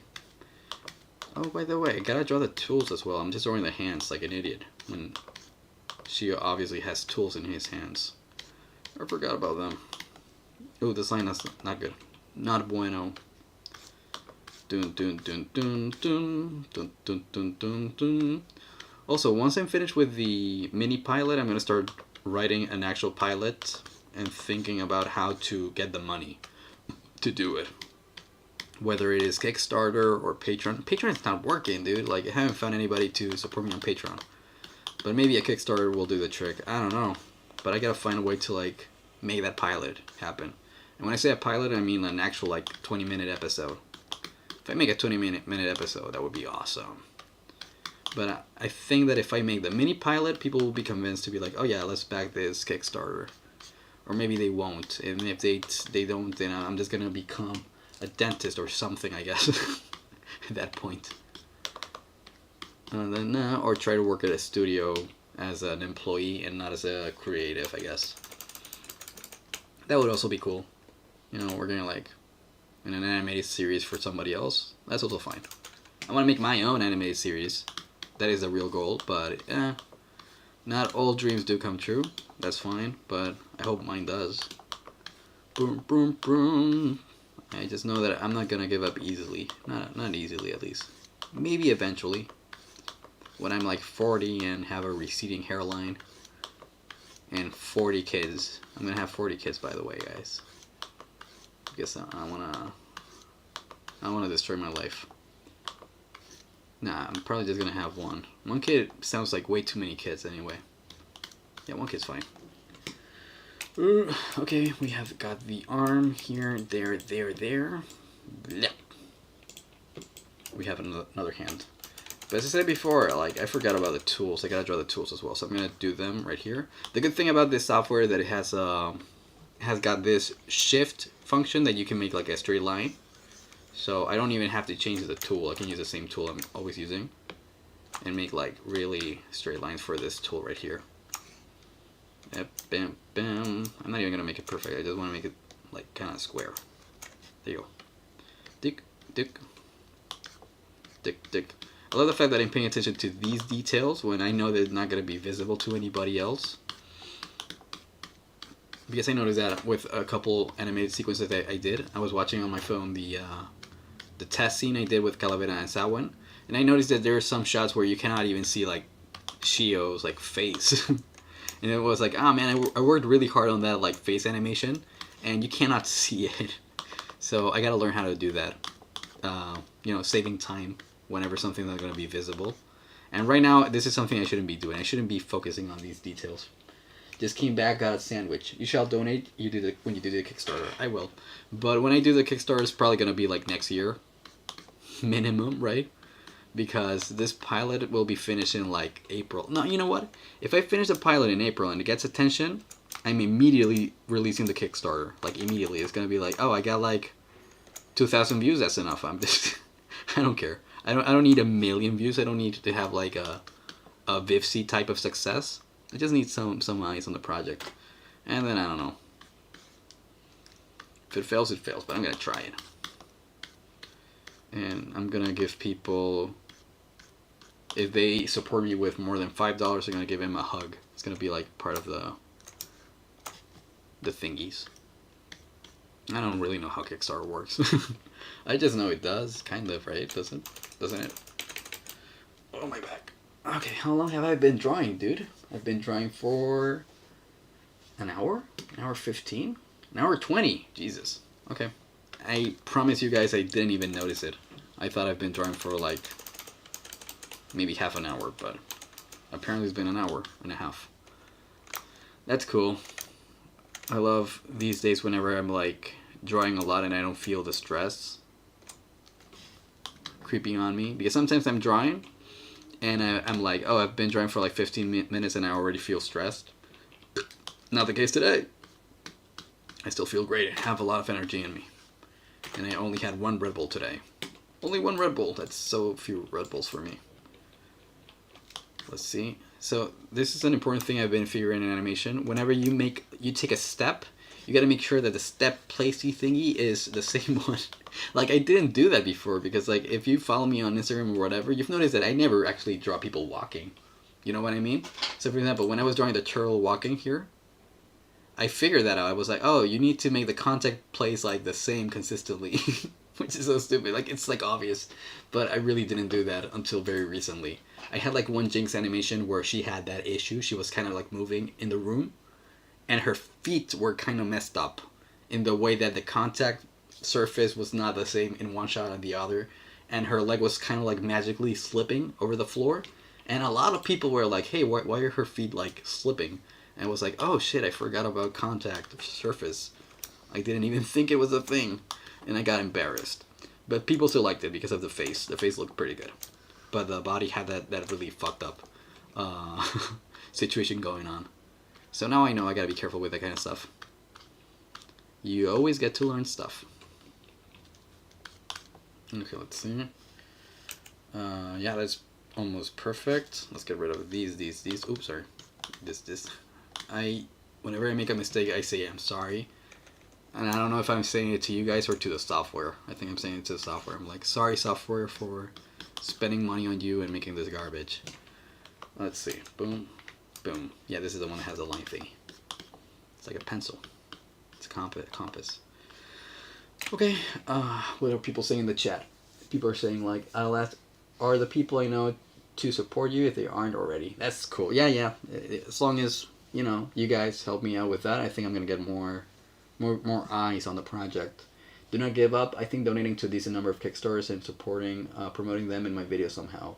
Like with your show or box sound I could have. Okay, cool. The main characters make cameos in my video or something. That is an interesting idea. That is an interesting idea. That kind of stuff always helps. Ooh, okay, let's look at the notifications. Somebody liked a tweet that was, "Miss that guy Zara." I like it. I like that. I like it when people who look at my stuff see your stuff related to my stuff, and they're like, "Hey, I like his stuff, but you know what? I also like your stuff." And now there's a whole like circle of people liking each other's stuff. I like that, and I like the word "like." Like is a nice word. I say it like 100 times right now. Let's keep going. I think I got a really awkward pose, so let me stretch my back.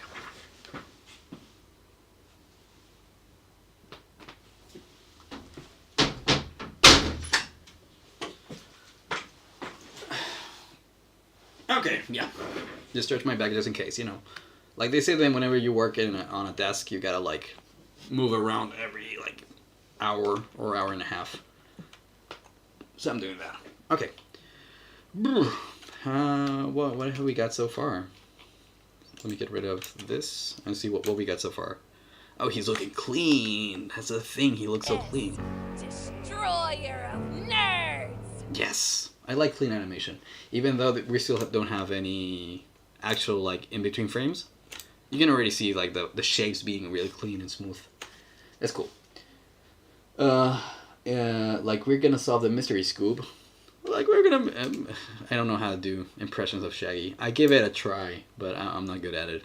I was gonna make a fool of myself, which is something I'm used to, but I don't want to do it now. You're done with your sandwich. That's cool. Okay, let's go with the other hand. Oh my god, animation is so slow though, in general. I wish I could like animate the same stuff like in half the amount of time. It would be both more engaging visually and also I would be done by February. And I'm not gonna be done by February, guys. I'm sorry. It's gonna take me way longer than that. I wish. Let's see, something like this. I can use a straight line here. Do. Do. And do. And do. And do. There you go. Dun dun dun dun dun. Get rid of this line.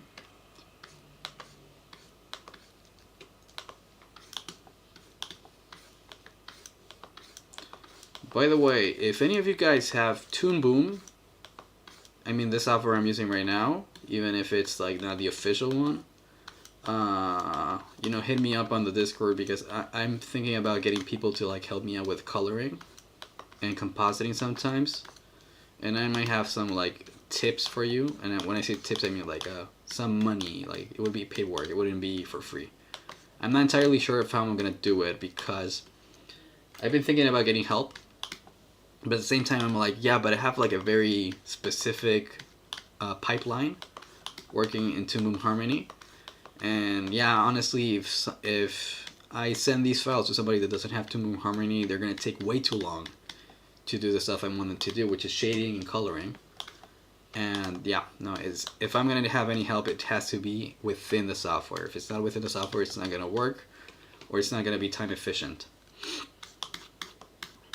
So if anybody has Toon Boom and wants to help, I'm gonna be looking for somebody in the next couple months, definitely, because I need help.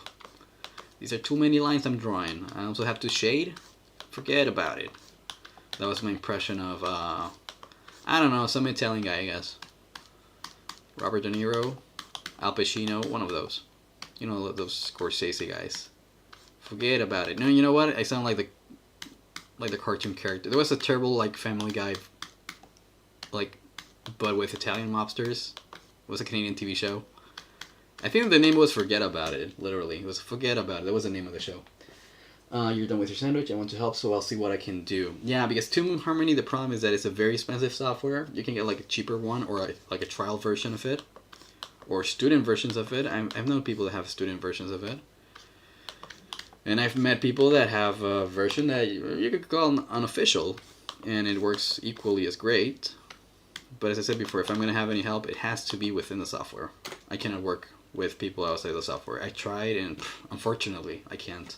I mean, I can work with the backgrounds, but honestly, backgrounds, I think I'm covered. I have no issue with backgrounds. I have issue with shading, mostly, more than anything, really. Because shading, I have something that I do automatically, and there's something that I have to, I need to do it frame by frame, like drawing, hand-drawn. And if you hand-draw it outside of the software, it's not compatible with the automatic stuff. So in the end, it just creates a mess, and it's a waste of time for both of us.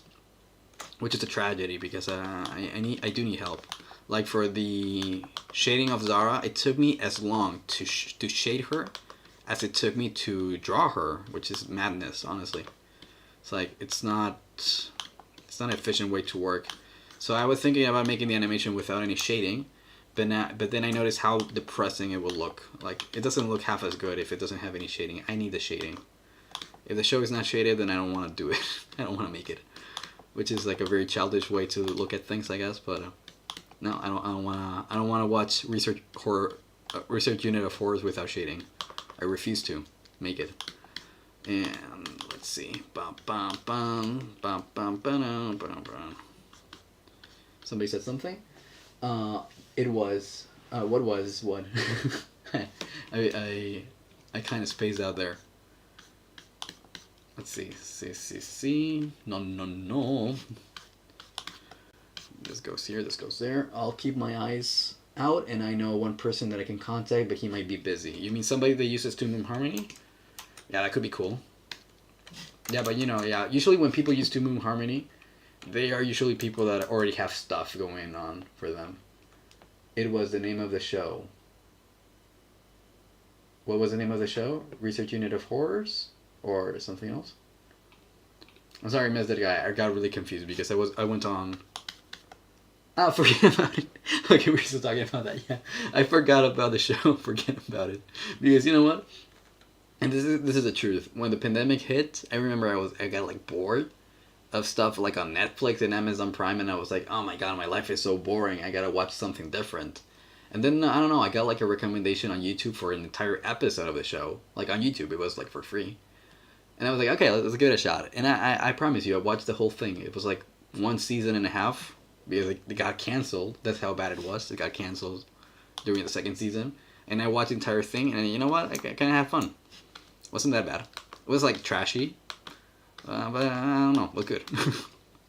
Would I watch it again? No, that would be a good question. I don't know. Maybe. Honestly, yeah, because it's free.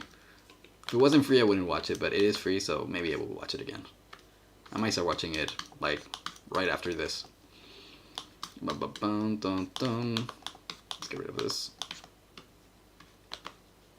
Okay, this.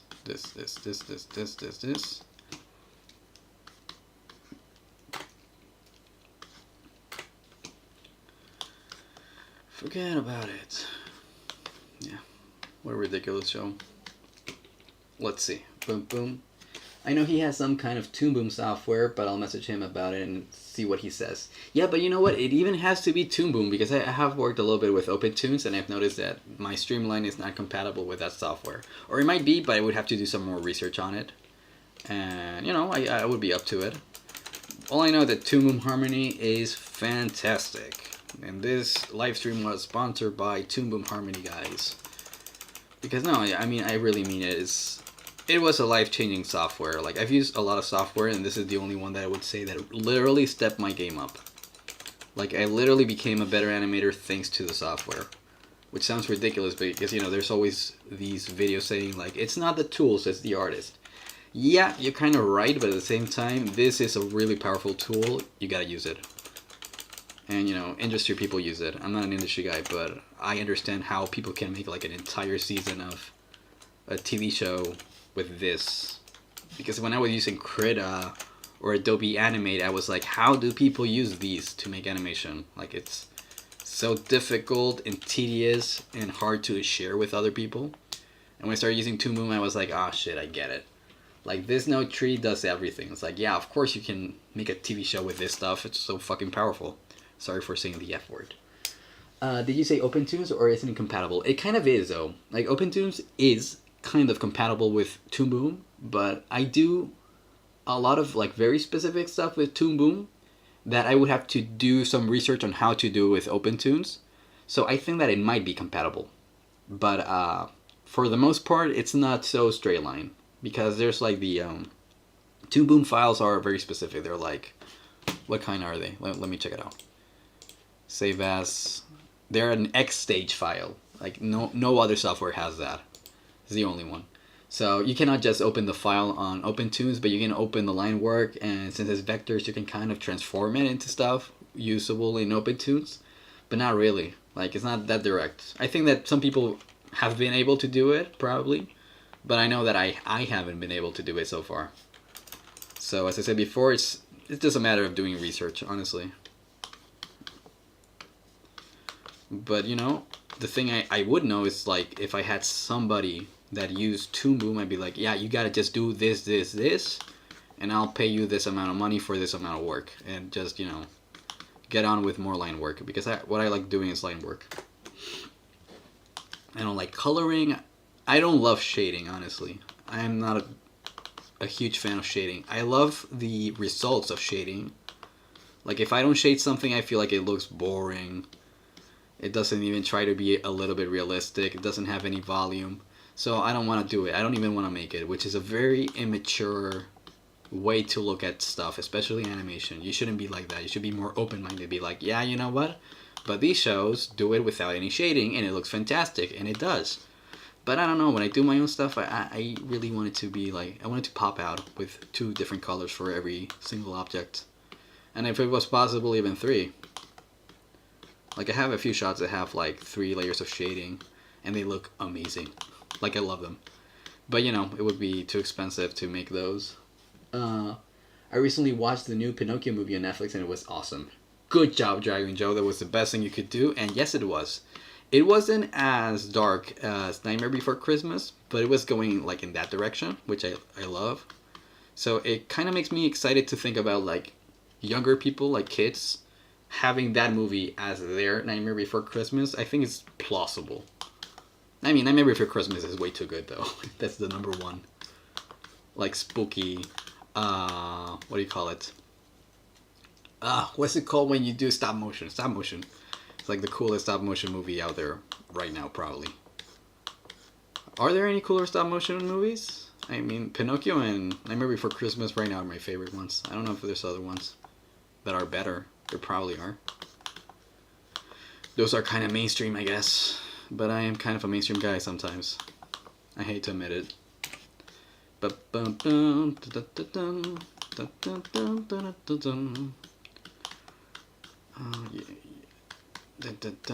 Okay, let's see. So Miss Dead Guy says, shading and lighting are a major pain in the neck. Yes, they are. But I think both you and I can agree that they're definitely worth it. Especially if you're doing an illustration. If you're doing illustration and you're not shading, then you're a psycho. I'm kidding. No, but yeah, shading and lighting are really cool things. And in animation, it can really make the process that much more hard, more difficult, and tedious, quite honestly. Let's see. Boom. There you go. But yeah, no. I'm definitely going to be shading the whole thing. Like, so far, all the shots, I have shaded them. It says, I've been using OpenToonz for a while and is very similar to Toon Boom. It is very similar. It is the closest one out there. There are differences, but I'll have to use it more to really understand the software or to understand it better. Yeah, me too. I mean, I also have to understand it better. Because honestly, Toon Boom is amazing, but it is expensive as F. So I cannot expect everybody to have it, honestly. It's very expensive. So if I'm going to work with other people, probably I will have to learn to understand OpenToonz at least. The cost of Toon Boom is like you're already working in animation. If you're not working in animation, then maybe it's not worth buying. Honestly, it's too much money. Hey, you got a new Discord server group joiner? Oh, really? So maybe there's somebody like right now here, or I don't know what you mean. You mean the link?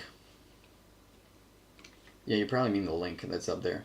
I don't know, I put the link up there like a long time ago, but the other day when I shared a link here, it was a different one. So now I'm scared that the one that is up there is not the correct one. I don't know. I'm gonna keep it there. Like if somebody wants to join and that one doesn't work, then they should ping me or something. Oh shoot, made a mistake. Someone, yeah, but I promise, I just checked and I didn't see anybody. You mean right now? Like, I'm looking at the Discord, I didn't see anybody. Where do you see them? Like, in the general? Oh, you mean... Oh, okay, yeah. I thought that video was something I posted. Yeah, I can see it now. Yuki LR. Okay. Yuki LR. Yeah, they're probably, like, right now on... Like, on the stream, I guess. Yeah, I'm gonna, like, give them a Piccolo. A Piccolo, an Ethan, and what else am I gonna give them? A Dancing Roach. I give them a lot of little creatures. Yeah, I just saw it. It took me a while to find them. Corpse Bride. Oh yeah, Corpse Bride was also stop motion. I promise you that when I think about like Corpse Bride, I feel like it was a 3D animation from how smooth the animation was. But now that you mention it, yeah, that was definitely also stop motion. Right? Yeah. It was stop motion. You're right. Forgot about Corpse Bride. What else? Wendell and Wild. I haven't seen that one. Paranorman. Yeah, Paranorman was good. Not my favorite one. Box Trolls, Frank and Weenie. The plot was kind of simple, but I just think the idea was adorable. Like, I didn't love the execution of the movie. I mean, plot-wise, not animation-wise, it was a marvel. Come on. But, I don't know, I just thought the idea of a boy bringing his dog back to life was just so fucking cute. I love that. Yeah, you're right. Those are great stop-motion movies as well. I don't remember, but yeah. Wendell and Wild. That's the Jordan Peele movie. Yeah, you're right. Damn, Jordan Peele has been killing it this past like few years. It's so crazy. Like, I don't know you guys, but I know him from Mad TV. Not even Key and Peele. I know him from Mad TV. That was like a terrible sketch show from like the late 90s, early 2000s. And he was there with Keegan-Michael Key. And they were really funny, but it was like a even worse version than Saturday Night Live. So now seeing him making these amazing movies right now is like, wow, I didn't know he had that in him. And it's, I don't know, it's just so cool to see him evolve artistically this way.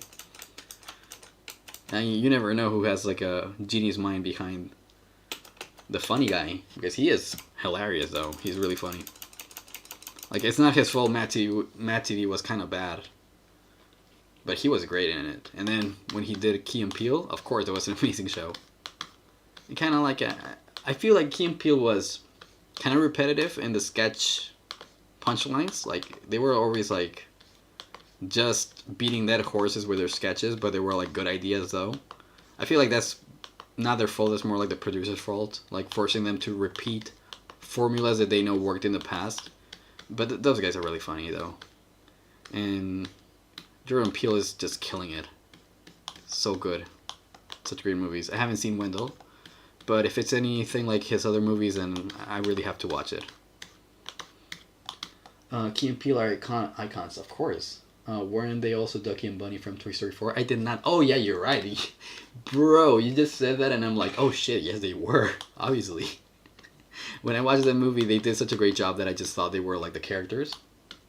Because, you know, that happens with famous characters. When they do a good job, you don't think about them as the actors, you think only about the characters. But yeah, those were definitely them. Those were definitely them. In Toy Story 4, Toy Story 4 was the one where Woody got lost because he was following the spork guy. And there were like fair toys. There were like a duck and a bear, I think. And they were Key and Peele. They were. 100%. That is madness. Let's see. Dun, dun, dun, dun, dun, dun, dun. Oh, I messed up here. I think this would look better like this, like this, like this. I feel like the hand pose that I've drawn the most have been fists. I don't know why I draw so many fists. You only saw Toy Story 3. Toy Story 4 I saw it with a group of friends. I feel like I wasn't excited for that movie. Yeah, it's literally just an alright movie, honestly. But I don't know, I just saw it and I remember that those characters were definitely Key and Peele. They had the exact same voices. I didn't think of it while watching the movie. Let's see, something like this. The thumb. I love these crazy angular fingers. Oop, yep. Dun-dun-dun. Let's keep going. Watch 1, 2, 3, 4. Are there any more Toy Story movies other than 1, 2, 3, 4? I don't know if I'm going to use another shape for the hand here. Probably will, because this is what I just told you before. I want to do more subtle movements that I wouldn't have done in the past recently, but now I want to step up my level. Or not my level, the level of my animations. I'm still the same guy. But I want my animation to look a little bit more professional, so I'm going to do more of these subtle movements. Then in the past I would have been like, why do I need to draw more frames if it's the same pose? And it's because it's more organic, that's why. Like, people don't stay still the same way my characters do so many times. So I gotta make some of these otherwise repetitive keyframes to make subtle motions.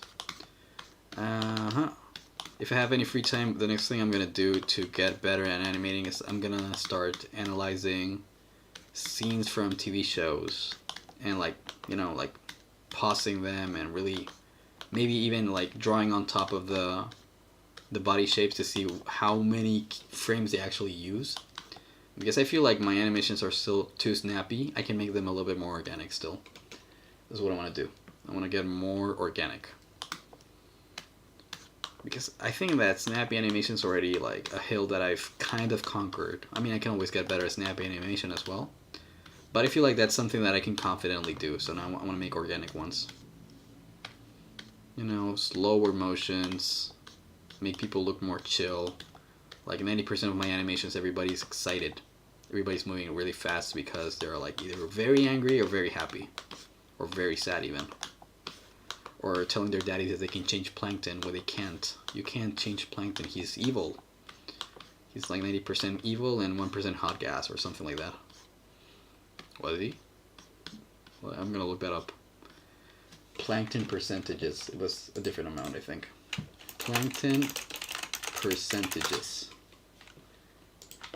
Yeah, but I mean the show. There you go. Yeah, I was right. Oh no, I was wrong. It was the opposite. It was 1% evil and 99% hot gas. Okay, I made a mistake. I'm sorry, guys.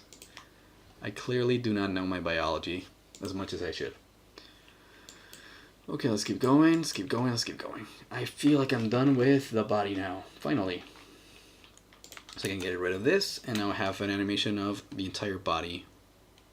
No in-betweens, obviously. Destroyer of nerds! Ah, that's nice. That is so nice. Now let's go with the head. Where's the head? It's right here. These are the goggles. Oh, the goggles are a pain in the neck as well. But they're a huge part of his design, so I gotta draw them. Yes, Destroyer of nerds! Ah, that's good. It's looking fantastic. Oh, people are talking in the Discord server? The Sea Creeper.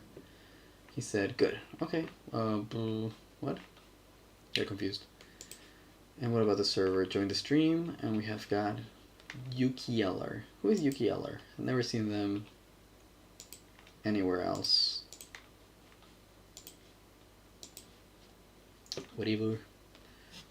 But yeah, you've been streaming for 2 hours. I have. And some of you guys have been here for the entire 2 hours, which is also insane when you think about it. Let me think about something else. Yeah. That's silly. Oh, my Instagram repost didn't go up. Yeah, my phone kind of sucks.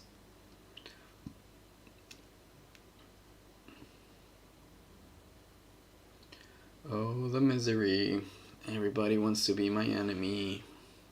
I hope I don't get copyrighted for singing Imagine Dragons. Okay, now I reposted Miss Dead Guy's thing.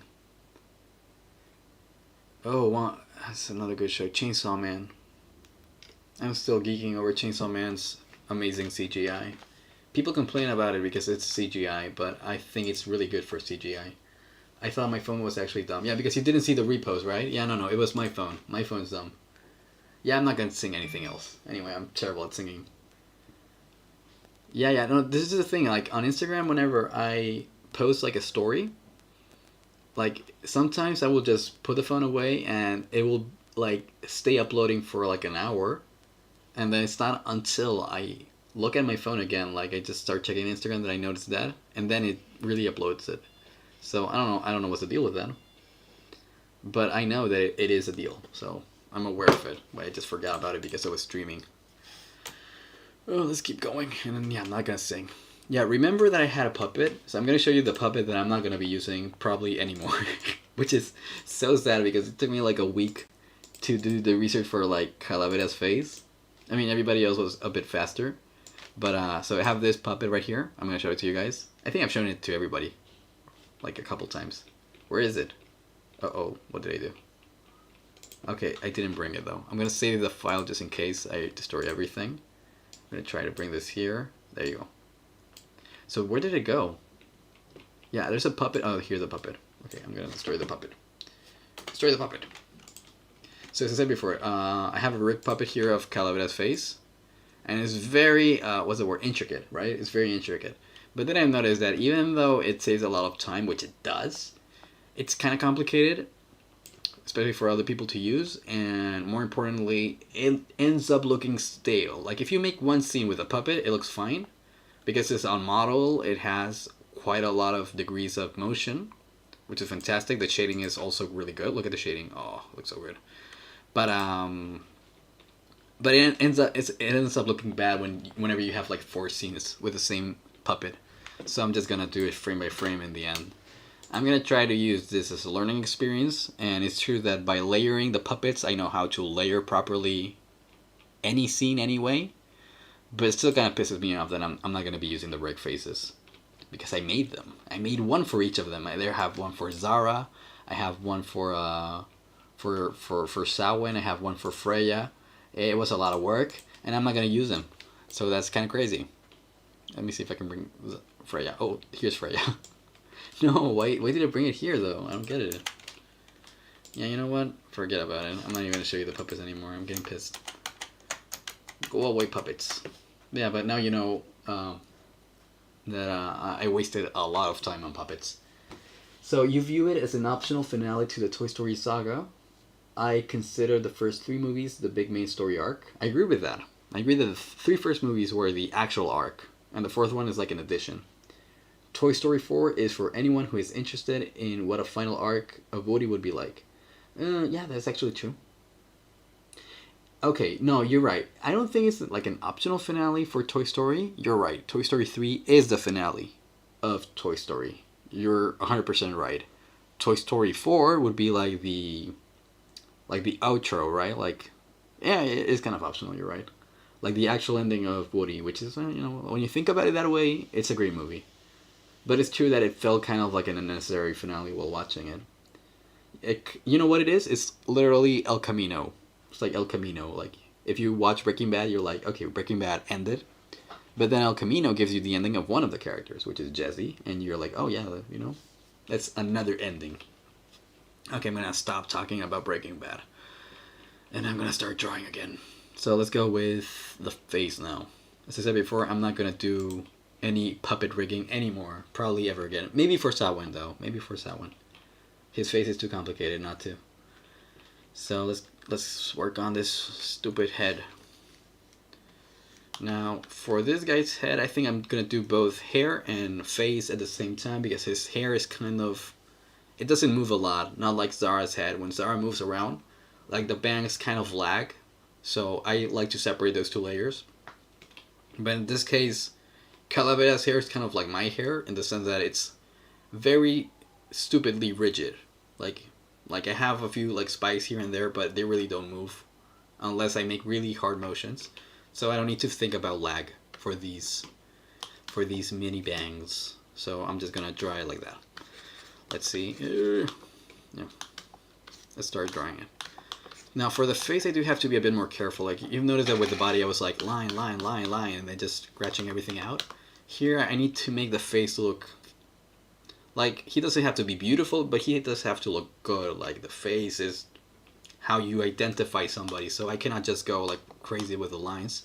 So I'm gonna use a pulled string a lot, which is this tool that helps you create smoother lines and more accurate ones actually. So maybe here a little bit of this, here a little bit of that.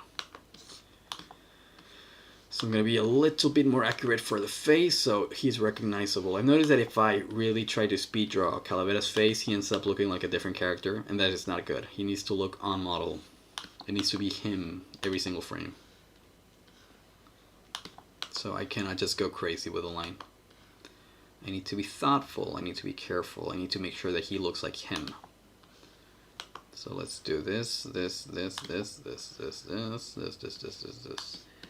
I get what you're saying, but I think it's a mixture of a rig puppet and frame by frame that could be interesting. Yeah, I was thinking about that because my animations with rig puppets were very frame by frame-ish in the sense that the mouths were never rigged and it looked good.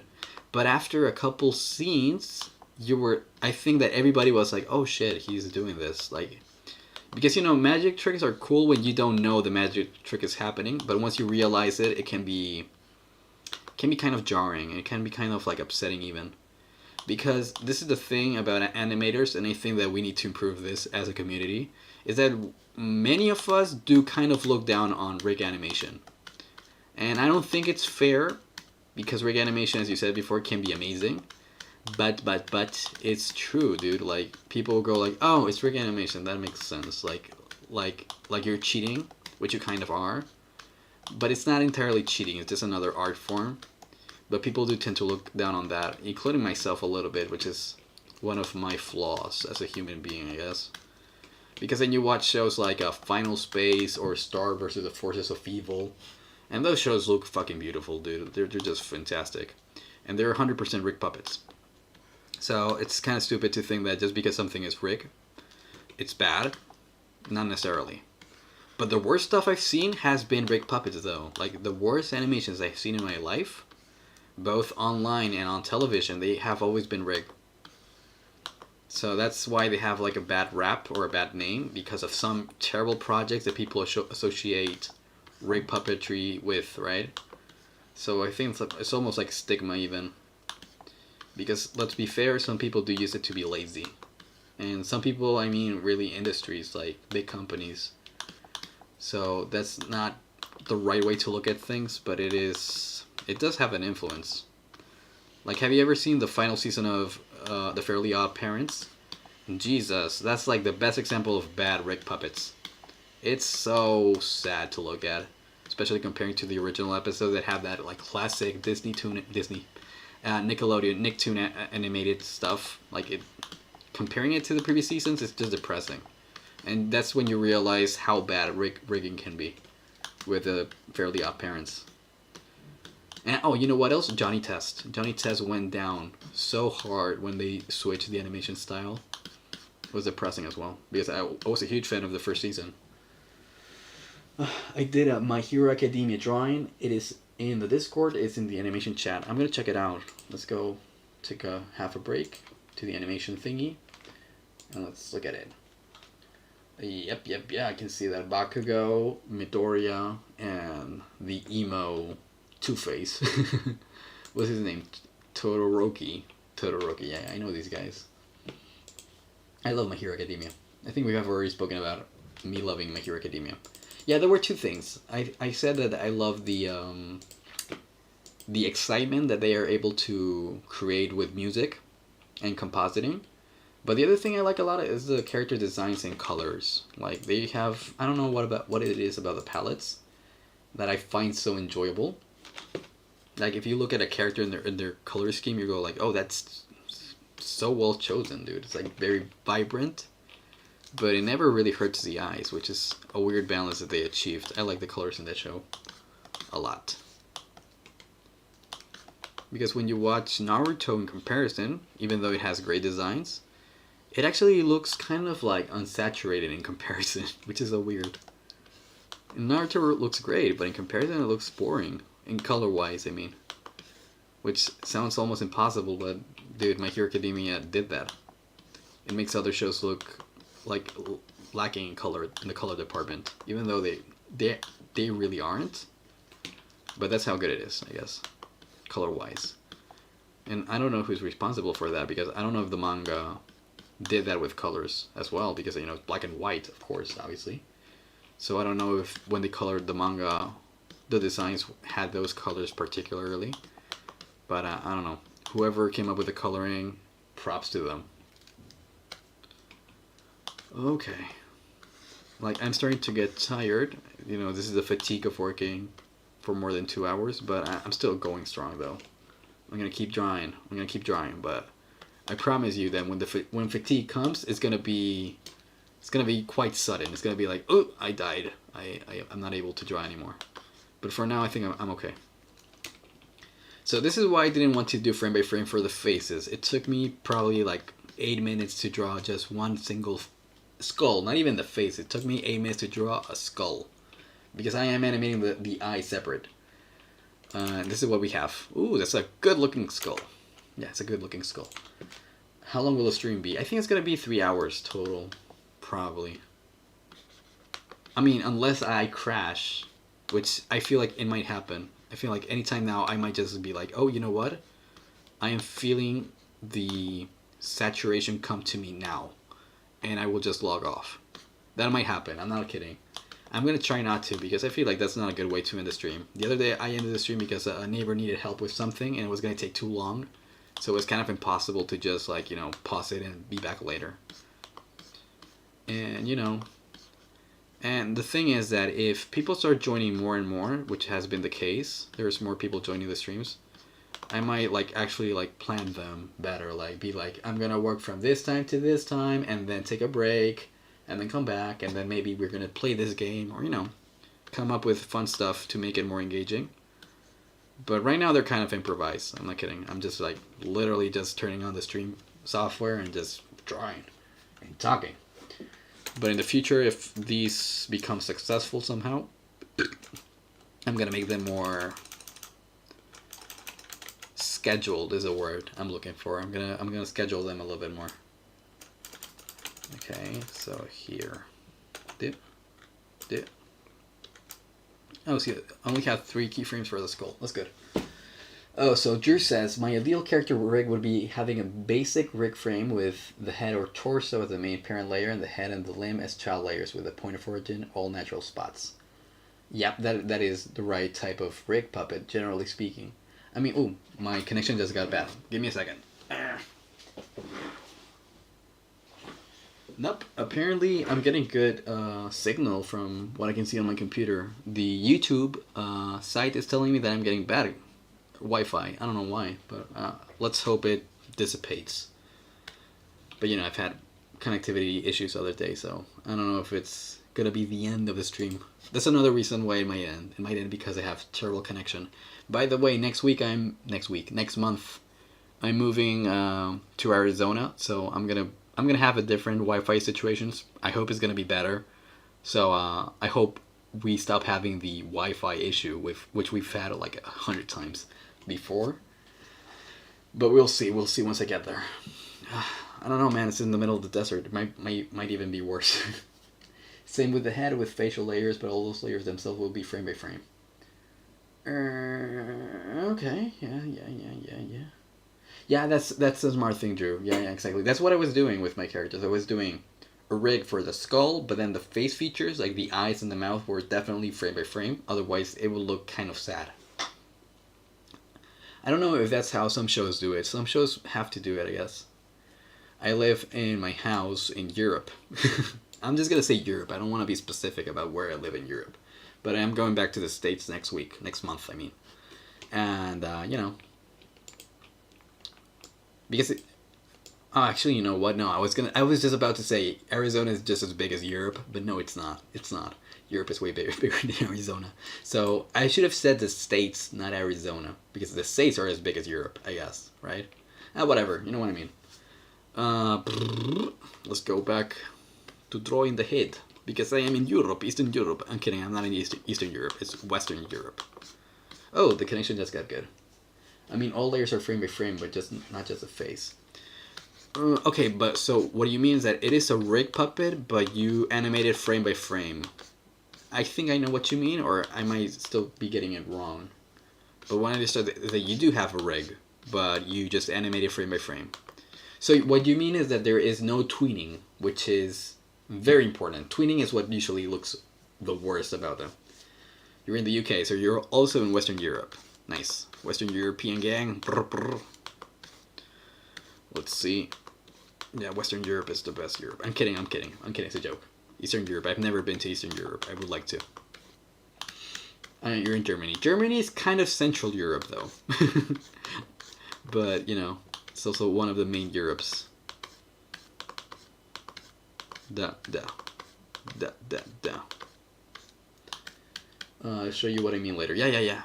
You can, you know what, Drew? You can show some of those animation reels or projects in the animation channel on Discord. That would be a great place for you to share that.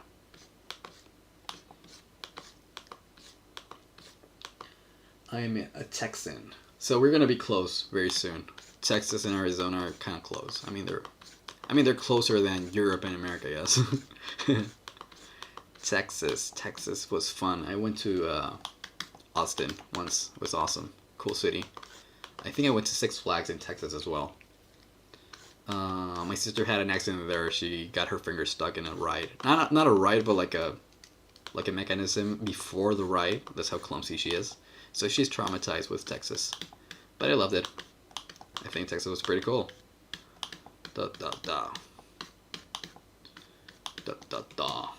Arizona is just okay.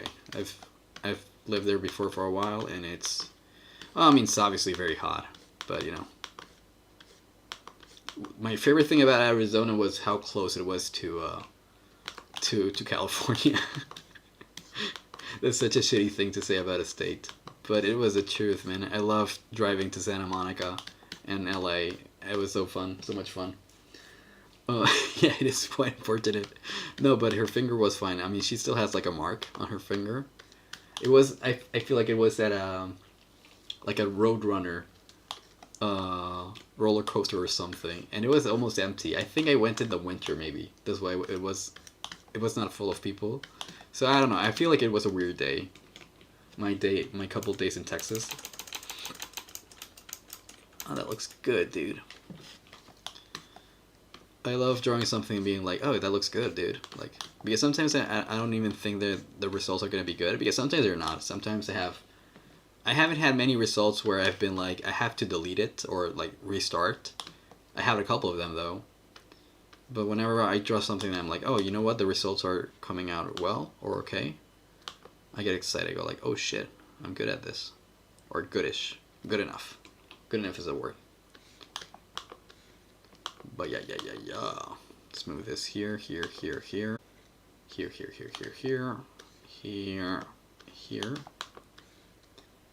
Oh, god damn this hair. I'm kidding. I like Calavera's hair. But hair in general, it would be so much easier to animate people if they were all bald. You know what I mean? Are there any shows where all the characters are bald? There's gotta be a couple of them. I'm in the opposite region. I'm in Midwest Minnesota. I've never been to the Midwest, I think. I mean, I've been to Chicago, I guess. Is Chicago considered Midwest? I guess it is, right? Let me look it up. Is Chicago part of the Midwest?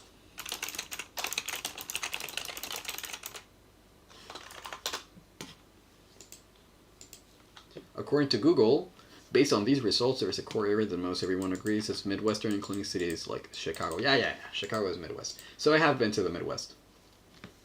Technically, but I don't know. I don't feel like that's what people talk about when they talk about the Midwest. You gotta go. Okay, bye, Creeper. Yeah, T Creeper boss. I'll see you later. You know, we're always in the Discord chat. We're there every day.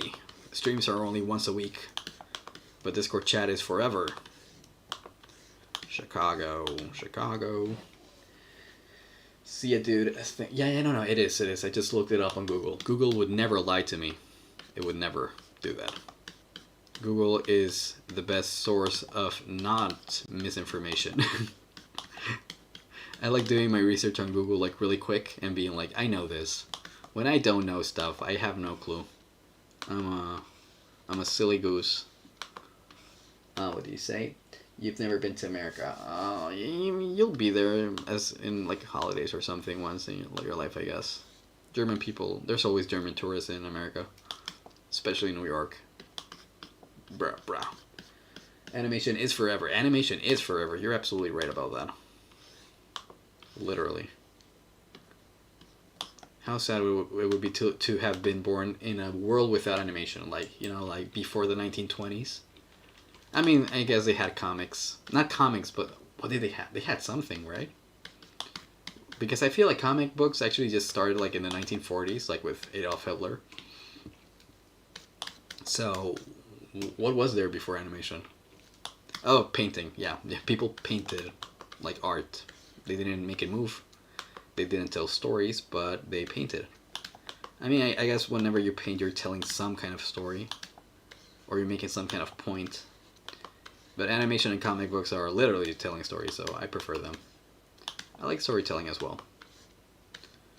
I feel like the thing that really drew me the most to comic book drawing was storytelling, really, not really the art. Because some comic book artists are like huge into the comic book art style. I've never been that big on it. I've never been that good at it. But the thing that I've always liked was telling a story, so that's why I got into it. And I was like, okay, I gotta learn to draw, because if I want to tell a story and I want to tell it with pictures, I gotta draw it. But I wasn't that good of an artist. Not like many comic book artists that I know. Some comic book artists are just crazy good at anatomy and action poses and stuff like that. They grew up like reading Frank Miller and Marvel comics that were really good, so their style clearly resonates with that. But my style was never that. My style was more like TV and animation. In Texas, we have a whole town full of Germans. I feel we have like one town full of Germans in every state, right? I think so. Oh, really? That's interesting, Miss that guy. Yeah. It's a really neat town. Yeah, German people are really nice. Oh, by the way, gotta do this one with onion skin. Oh, no, you know what? No, screw onion skin. No, I'm just gonna do it like this. I think that this is the thing about Calavera's design that is never consistent, is the hair streaks. You know, the white thingies on his hair. They're always different in every single shot. Even in the Rick puppet. You would think, oh, he at least kept the hair streaks consistent in the Rick puppet. Nope, not even the Rick puppet. Even the Rick puppet has them inconsistently moving around. It's madness. You know what? That's the one thing that the Rick puppet will be good for, is for reference. Whenever I need to rotate Calavera's head, I will probably use a Rick puppet to know what a rotation would look like. Because it's true that rotating heads is hard. I'm not joking, it's pretty hard. I mean, I guess the more I do it, the better I will get at it. But even to this day, I think it's always a challenge. Rotating a head and keeping it on model. So, for now, the Rick puppet is going to be very useful for that. But, you know. Ja, ich spreche ein bisschen Deutsch. There we go. Okay, I think we have another skull. We have got 2 skulls so far, and we just need a third one. And we're very much finished with the keyframes. Let's draw one more skull, look at the animation, what it looks like so far, and then I'm gonna have to plan the in-between frames. Because I've already told you this before, right? Like, one of my biggest problems is that I don't plan ahead for keyframes. I have like an algorithm that works very well half the time, but that's the keyword, half the time it works well. Sometimes it gives bad results or stale results. So I've been doing research, and apparently you gotta use this thing right here, the X sheet, to really plan the timing. I'm gonna try to do that now when I'm done with this keyframe. But yeah. I gotta get better at planning keyframes. Also, if you plan keyframes, you can work with more people, because maybe one guy is working on the keyframes, another guy works on the in-betweens, and another guy works on the actual in-betweens. Did I say in-betweens or did I say breakdowns? I meant to say breakdowns. One guy works on the breakdowns, one guy works on the keyframes, and another guy works on the actual in-betweens. And if you plan it ahead as a keyframe animator, then you can really tell everybody what their tasks are going to be, and have a better pipeline, a more concise one. And as I said before, I want to work with more people. I want to hire people to help me out. So I really gotta learn to do that before I can hire people. Because if I'm gonna hire people and I gotta be like, yeah, you're gonna do this, and I don't even know what it is, like, you gotta figure it out, yeah, it's gonna be a waste of money and time for both me and the assistant animators. So that would be catastrophic. That would be terrible. I gotta know how to tell them what to do. And that is why timing the keyframes, or the frames in general, is important. So I'm gonna do that in a while. I'm gonna try to show you how I think of it, even though I don't really do it that often. Just notice these hair streaks look terrible. What if in the year 5099 we transplant our consciousness into computer software that can produce real physical animated characters that we can live through, all made from physical photons or something? I feel like the photon part is the one where you miss the mark, but everything else sounds realistic. And you know what's gonna do it, and people are gonna hate me when I say it, but it's gonna be AI. That sounds like the task that only AI could do. And, you know, AI in 50 years is going to be incredible. Right now it kind of sucks. It does art that I hate, and it does it in a morality way that I hate as well. But in the future, I think that if you program it properly with the right copyright laws in place, I think it's really going to be good for, like, automating animation. But right now it sucks. When it animates anything, it looks awful, if it even can do it. And the art it does, it looks so stale and lifeless. It always copies the same people from workstation. I don't love it right now. But I think that what you just described is something that AI will be doing. I don't know if the year 5050 or whatever. Probably going to be sooner than that. I mean, AI, unfortunately, evolves really fast. I might be out of a job by the year 2050. Because AI is evolving so fast that I just know that they're going to be able to animate stuff and make it look good. Right now it looks like shit. I hate that the AR art isn't even made by an AI. It's just stolen art. Yeah, I mean, the thing is that all AI never is AI. AI is, unfortunately, just training a robot to repeat stuff. Because, like, robots are never going to have, what do you call it, like, imagination. Not really. You cannot program imagination. You can program it to, like, repeat tasks that you have done before in the past. So, for example, what I'm doing right now is cleaning up, right? So if you put a robot to just, and you train them to literally just trace over the lines, probably it will look at the line and be like, okay, so these are the bits, right? So I just need to grab the first point over here and draw the line that is more in the middle, right? Like, it will grab the average and be like, there's bits here, there's bits here. I gotta draw right in between those two, right? To make the cleanest line possible. So I could hire an AI, or train it, would be the right word, to do this task for me. And you can do that. Like, people do that kind of stuff all the time. And that's AI. That's literally an intelligence that was built by a human being that is doing a task that you trained it to do. That's it.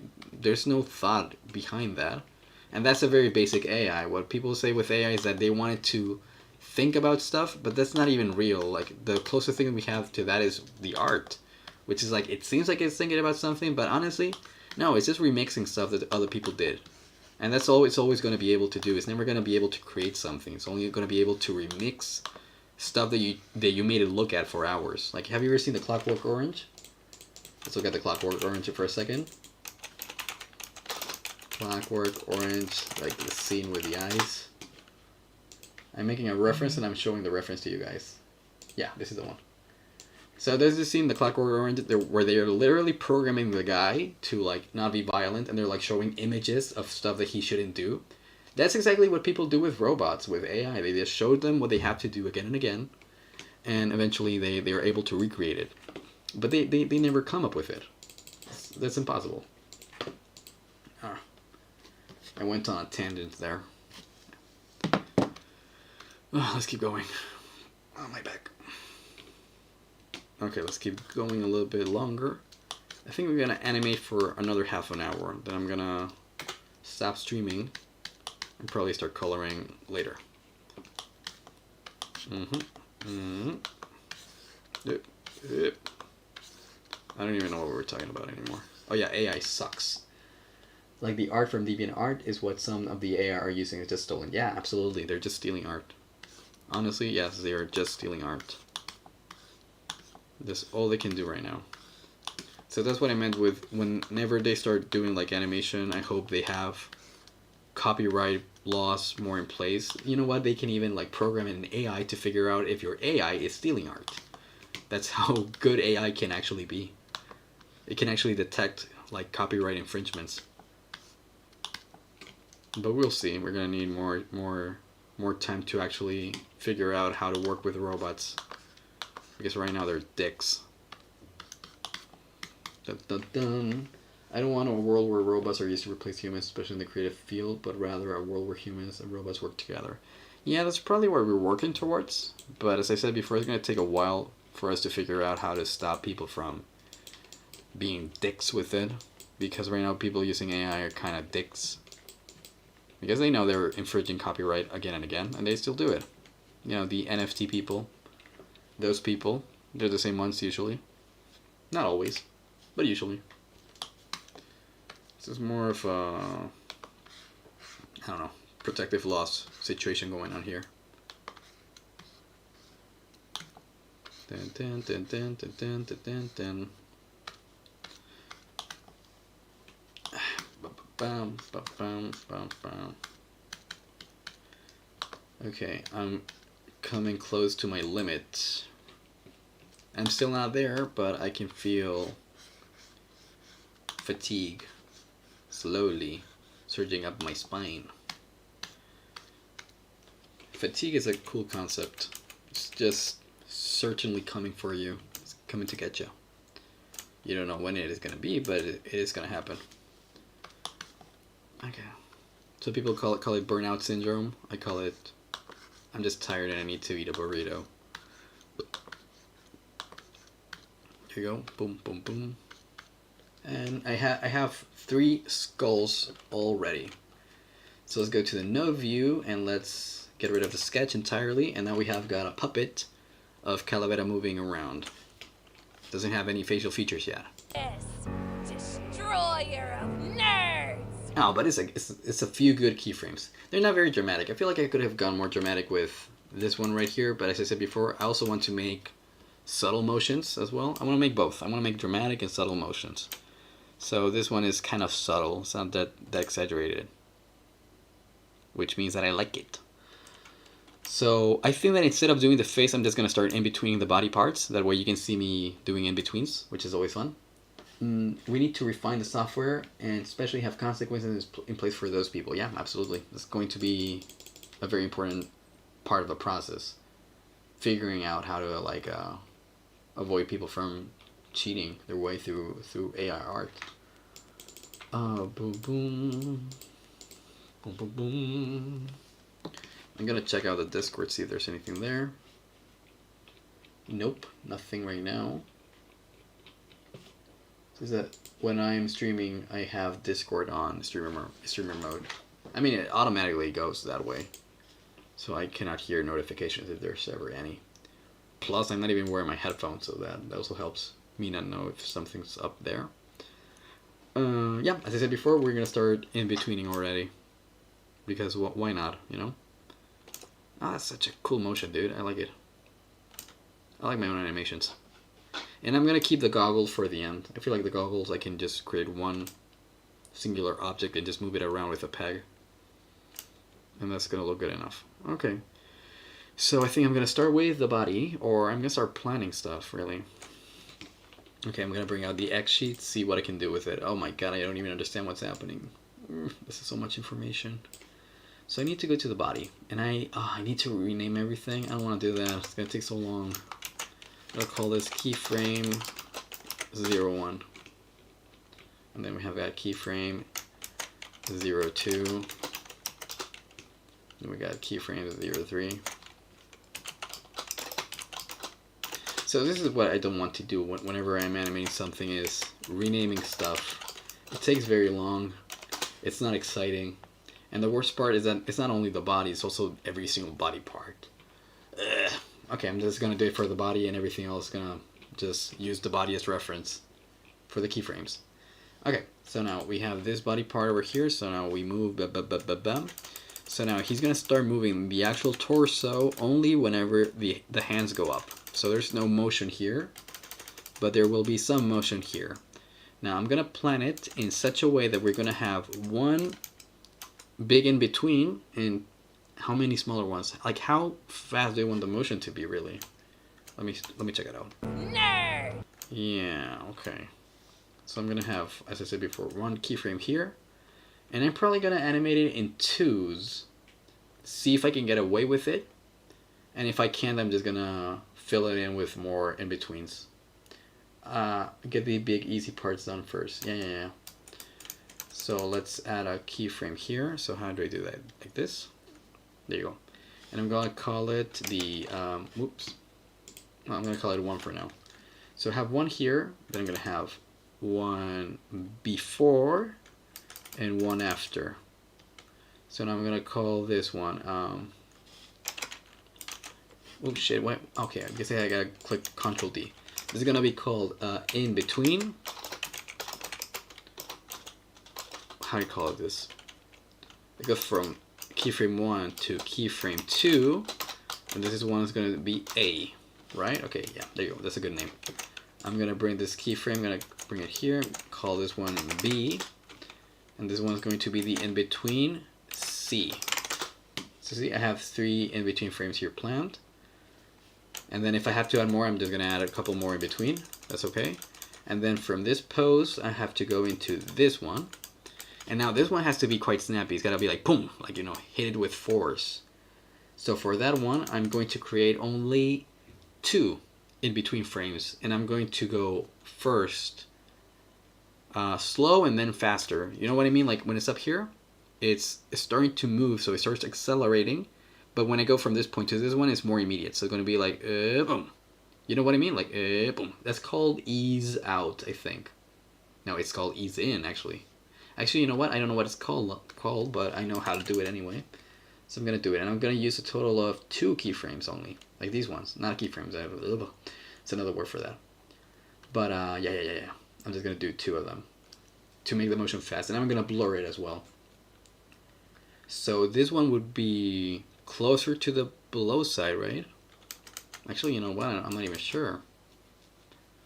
Boom, boom, boom. Oh, and I also need an anticipation frame there as well. Oh shit, this is a lot. This is more complex than I thought it was gonna be. Okay, so this one, I don't know what I'm doing, dude. This one will be the in-between from 02 to 03. This one's going to be A.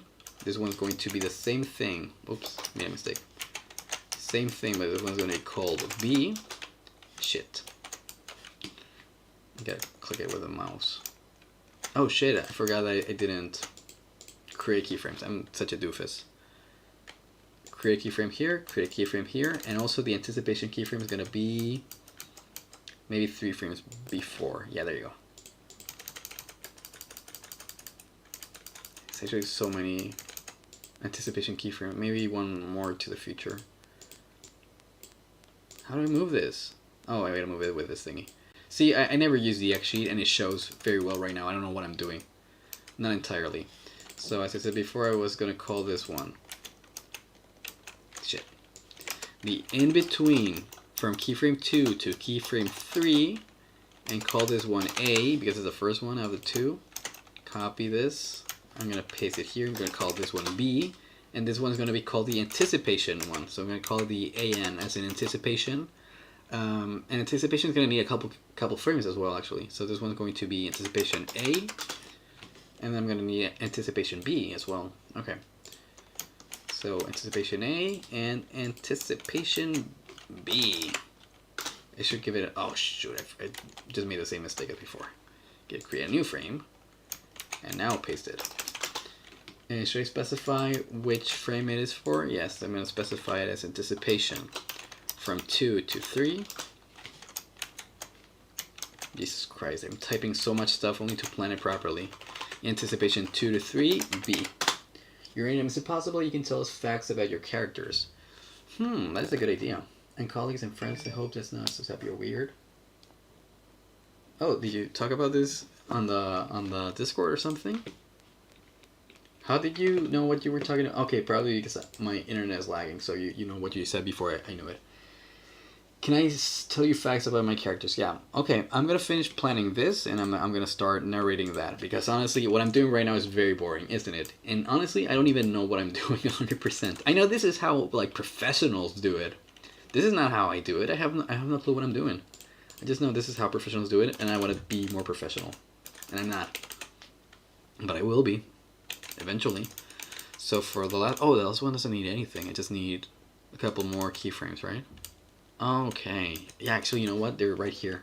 I just need to add a couple frames here. I'm going to add, like, literally just one. I'm going to call it in between. Oh, shoot. In between from... Shoot. I don't know how to type. From 03 to 04, A, and is the only one.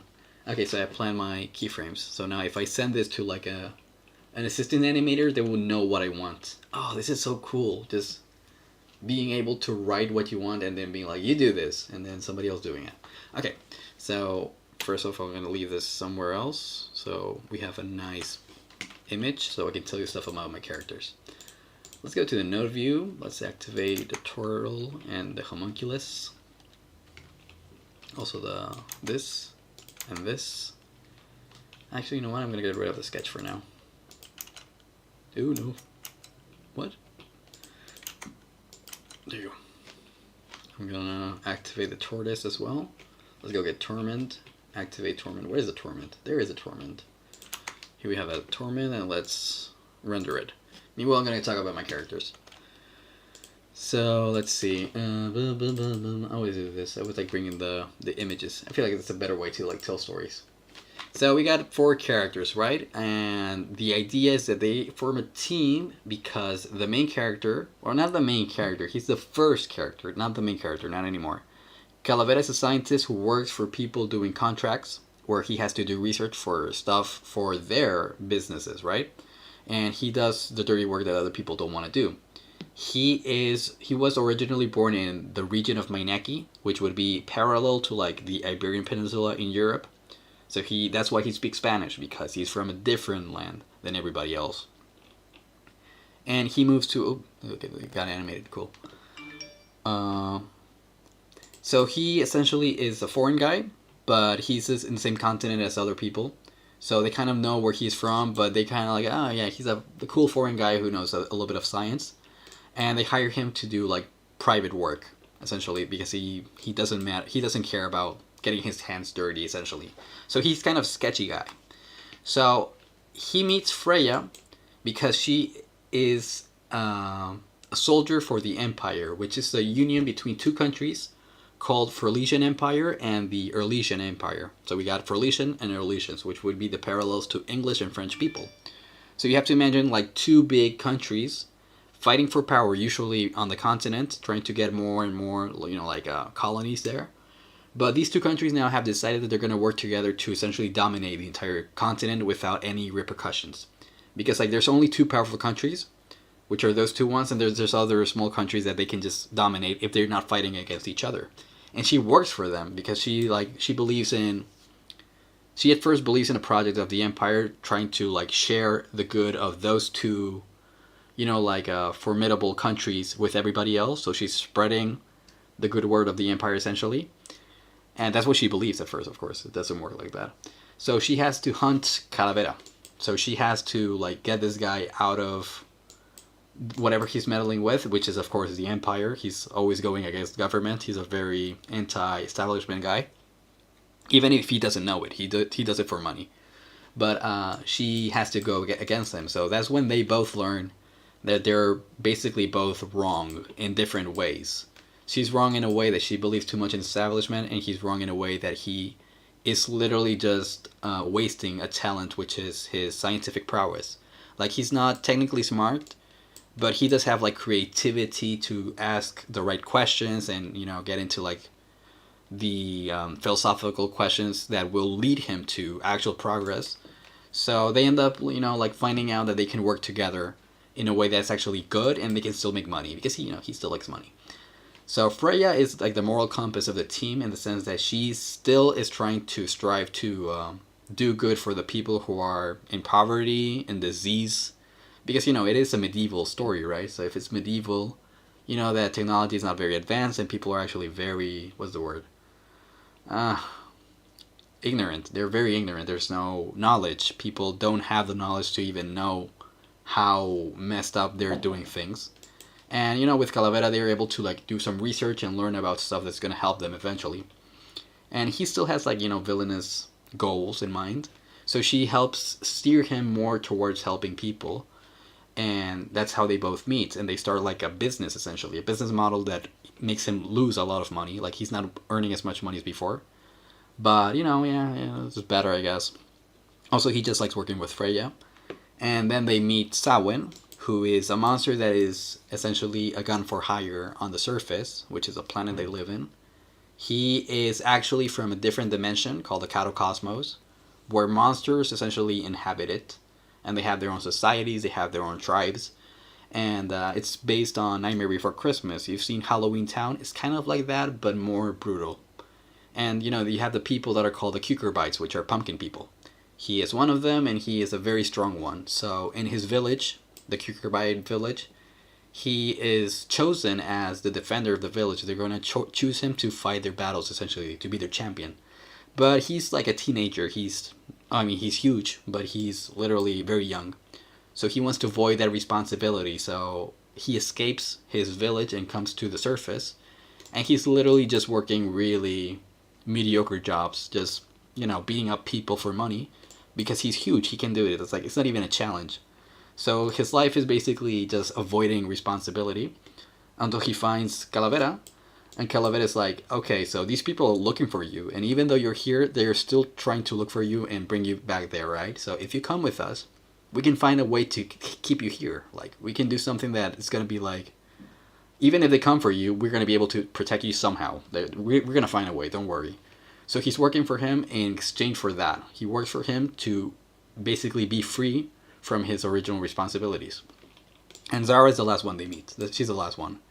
And she's a witch, so, she basically comes from a culture. It's not just a monster, it's a culture. She comes from a culture where people practice magic, because magic was something that humans did in the past. But they have started to strive away from that because of ignorance and because of hatred and bigotry. But her culture still keeps that. So she's from a culture that was living peacefully in Frelician Empire until they created the Empire. And the Erlesians were like, we don't want witches among us. And the Frelicians were like, okay, so if we make this deal, we are going to have control over these lands. And the Erlesians are like, yeah, you're going to do that as long as you get rid of the witches. So that's why we have witch hunters. We have got people that are trying to essentially get rid of them only because they practice magic. So there's like a lot of like fear of magic in this world.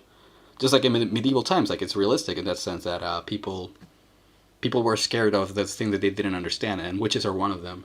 So Zara essentially is alone because her family didn't make it quite.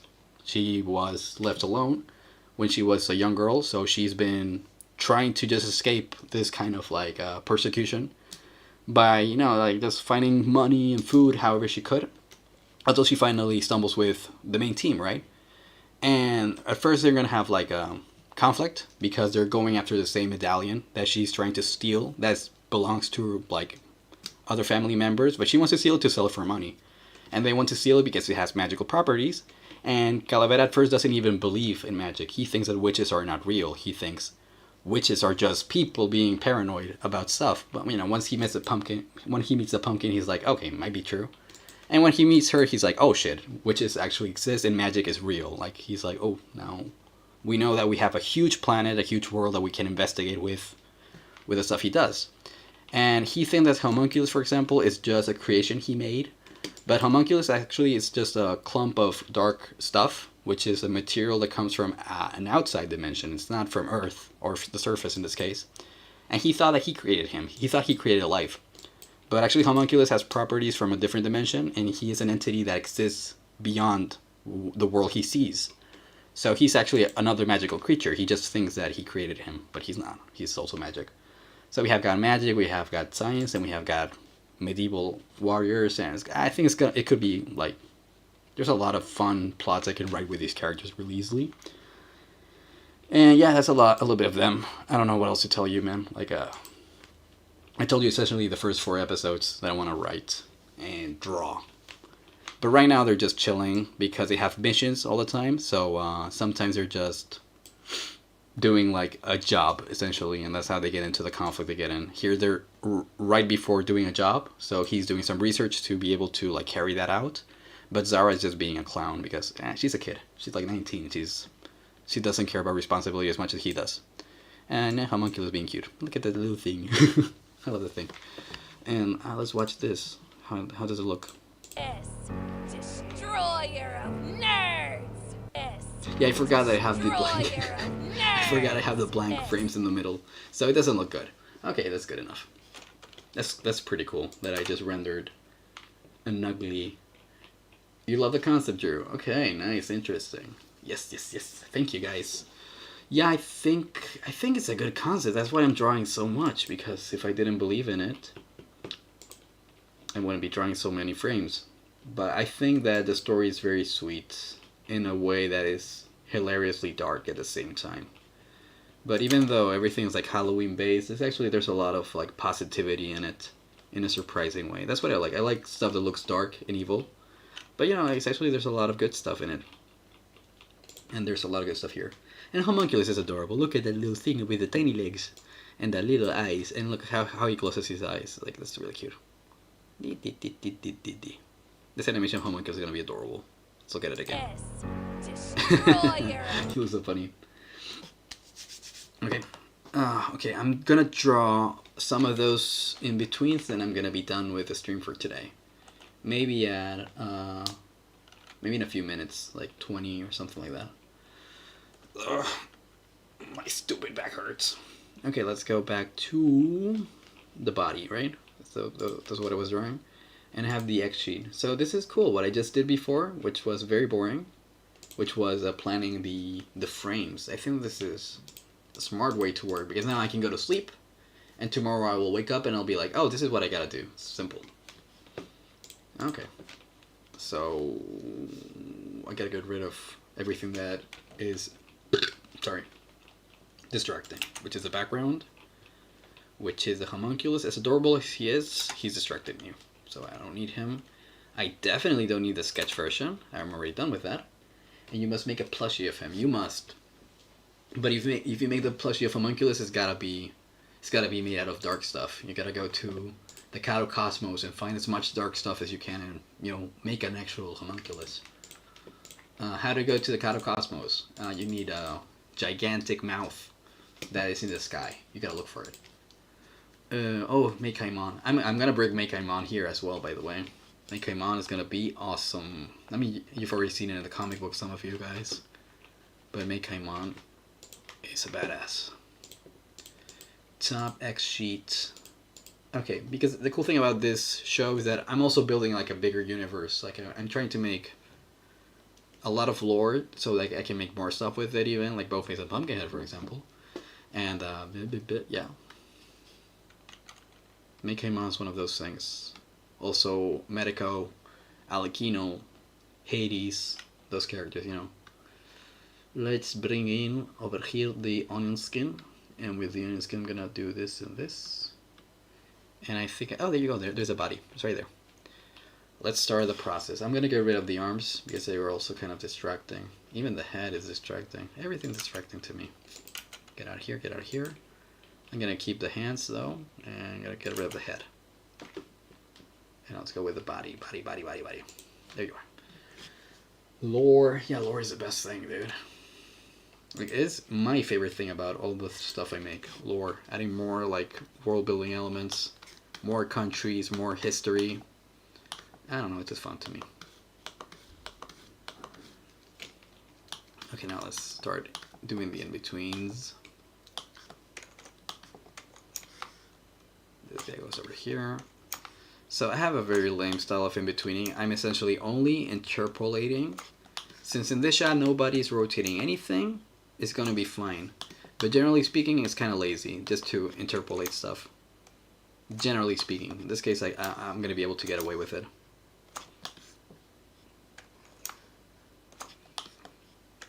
There you go. There you go. Bum, bum, bum. Interpolation is the funnest thing in the world. It's literally science. And this show is about science. Also, I want to add a lot of like bogus science. Like, you know, those scientific facts that people had back in the medieval era. Like, maybe like Mercury could give you like eternal life and stuff like that. And have Shio or Calavera. Being so dumb as he is, he actually is going to believe a lot of those things are clearly wrong. And even people like Freya who are not scientifically, like, they have never studied any science, they're like, there's no way that's true, dude. Like, that's so stupid. Like, why would you ever believe that? So having everybody talk about science almost right, but wrong, I think that's also going to be like a really fun thing about it. And I'm going to actually have to do research on the science to make it even funnier. To be like, oh, so the writer knows the chemistry and knows why this is wrong and funny, therefore. So I want to give a nod to all my friends who have studied some scientific degree, which I have, for example. I studied engineering. So I'm going to do a lot of jokes about physics being wrong, essentially, all the time. Oh, and actually, you know what? The show has actually a lot of technology. Like, technology is a big part of the series. Like improper evolution of technology, I mean. Like, what is the word? Anachronistic. Because they're supposed to be like a very rapid expansion of technology during the lifespan of Calavera. Like, you start medieval and you end almost like industrial revolution era, which is ridiculous by our standards of technology, but that's what's going to happen here, and it's going to have a really good explanation for it. Like, there's going to be an explanation why technology evolves so stupidly fast. It's the biggest part of the plot, essentially. And obviously, it is because of this guy. Not in a good way, though. It's bad. There's bad consequences for technology evolving at a rate that is not natural. Let's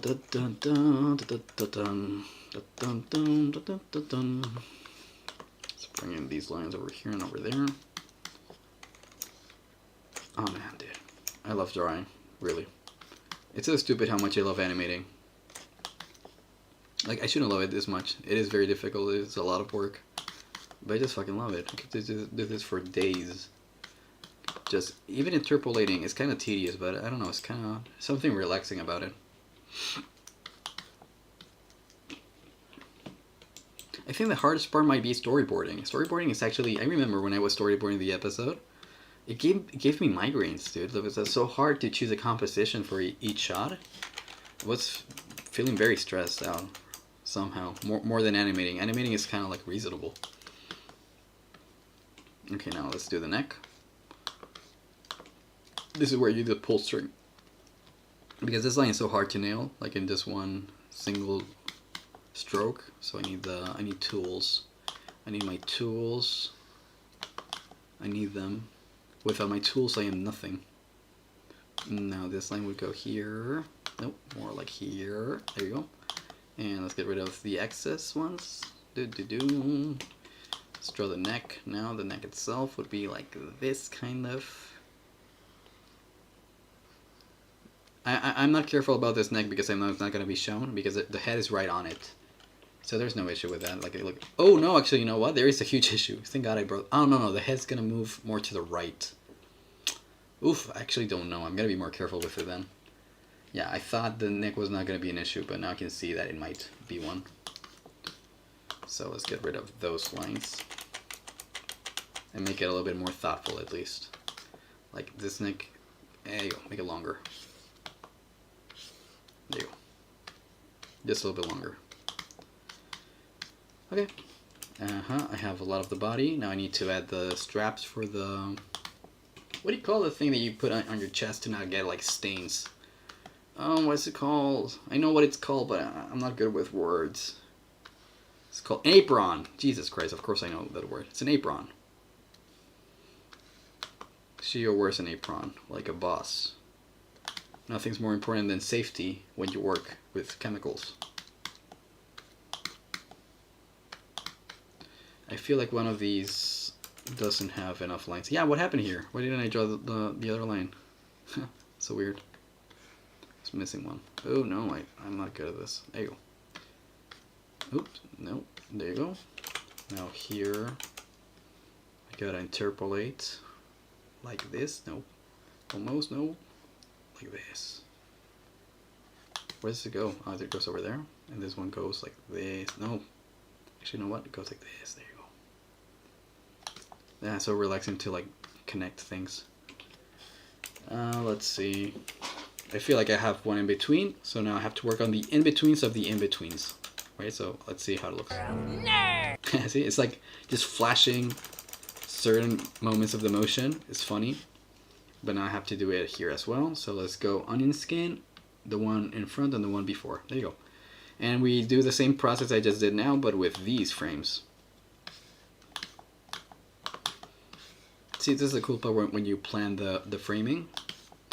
That it's almost automatic in the sense that I'm not thinking about what I'm doing. I'm just interpolating.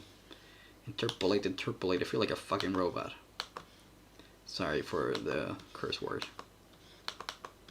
Actually, you know what? Pull string here is the worst thing ever. I'm just gonna use straight lines. Like this and like that. Oh my god. Okay.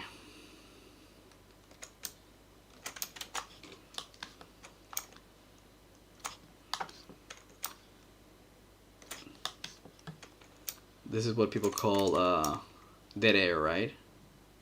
In radio. Whenever you're like having like a radio show and then all of a sudden, silence. It's kind of awkward. It's happened before in a couple of streams that I just went silent and nobody was talking. I was like, oh shit. What am I even streaming? Let's see. This thing goes over here. This thing comes over there. Fuck. This thing comes here. There you go. This thing comes over here as well. Done. Done. Dead. And then one more. Come on. I did it. Finished another drawing. Well, it's only the silhouette. Still gotta add the details. Dead space. No, Dead Space is it's another thing. Isn't Dead Space like the game? I meant dead air. Is it dead air, or did I just make up that term? I'm pretty sure it's dead air. Dead air, or maybe I'm wrong, dude. No. It was dead air. I said it right. Especially for broadcasts, like radio broadcasts. Dead Space. No, Dead Space is a game, dude. Dead Space is a game where you're like in space and you're like an astronaut. I never played it, honestly. I just know there's like monsters up there. Which sounds like a good idea. Oh shoot, what happened? Hey, there you go. Dead Space. I think I played it once and I got dizzy because for some reason I get dizzy whenever I play games that are like first person shooters. I feel like an old man. But it's true, man. I get really dizzy playing those. So I wasn't able to even complete a stage or whatever. I think the last first-person shooter game I was able to play was BioShock Infinite. And after that, I don't know, like, I just started getting dizzy for some reason. Oh, okay, let's see. Lopez incorrect. No, it's okay. It's okay. I mean, I'm also not even sure. I wasn't sure that I was right. I mean, I was sure that the game was Dead Space, though. I think I heard that term like in a podcast or something. Because, you know, podcasts are almost like radio shows. They pretty much are. And somebody used the term dead air. And I was like, oh, yeah. I remember that term. From, like, life. Yeah, no. I don't like that line. Oh, that's cool what I just did. So, I just learned that if you hold shift, you can make a straight line. And then you keep your pen on the board, right? On the board. On the Wacom tablet. And then you can shift again and create another line. Oh, look at that. Will you look at what I just did? I just made a almost perfect triangle. I fucked it up here. But I almost did it. So now if I come here, I just can do this, I guess. Yeah, not perfect. But I didn't know I could do that so easily. Straight lines are something I can do now. Better. Yeah, I didn't do it good there. Okay, so if you want to be accurate, something you gotta use the other tool I showed you, the pulled string one. And this might be one of those cases. I'm not entirely sure. Oh, I don't know. Because this part is like pretty straight. But then it gets like very specific. So I think I'm going to use a pulled string. Let's see how long I can go with it. I don't know, not even 1 millimeter. Actually, you know what? I kind of regret it. That's fine. Not the end of the world. There you go. Dun dun dun dun, dun we know it. Dun dun dun dun dun dun dun dun dun dun dun dun. What song is that? Oh shoot! What happened there? See, that's one of the issues I think that's happening because of my Wacom tablet being kind of like having exposed wires on the cable. Acts weird sometimes. Let's do pulled string. Your nephew is just mesmerized by the stream. Your nephew's watching it. The 1-year-old, is it? Yeah. Your nephew must be like, oh, lines are just appearing out of nowhere, and it's true. It kind of is true. Like there really are lines just appearing, popping out of nothing.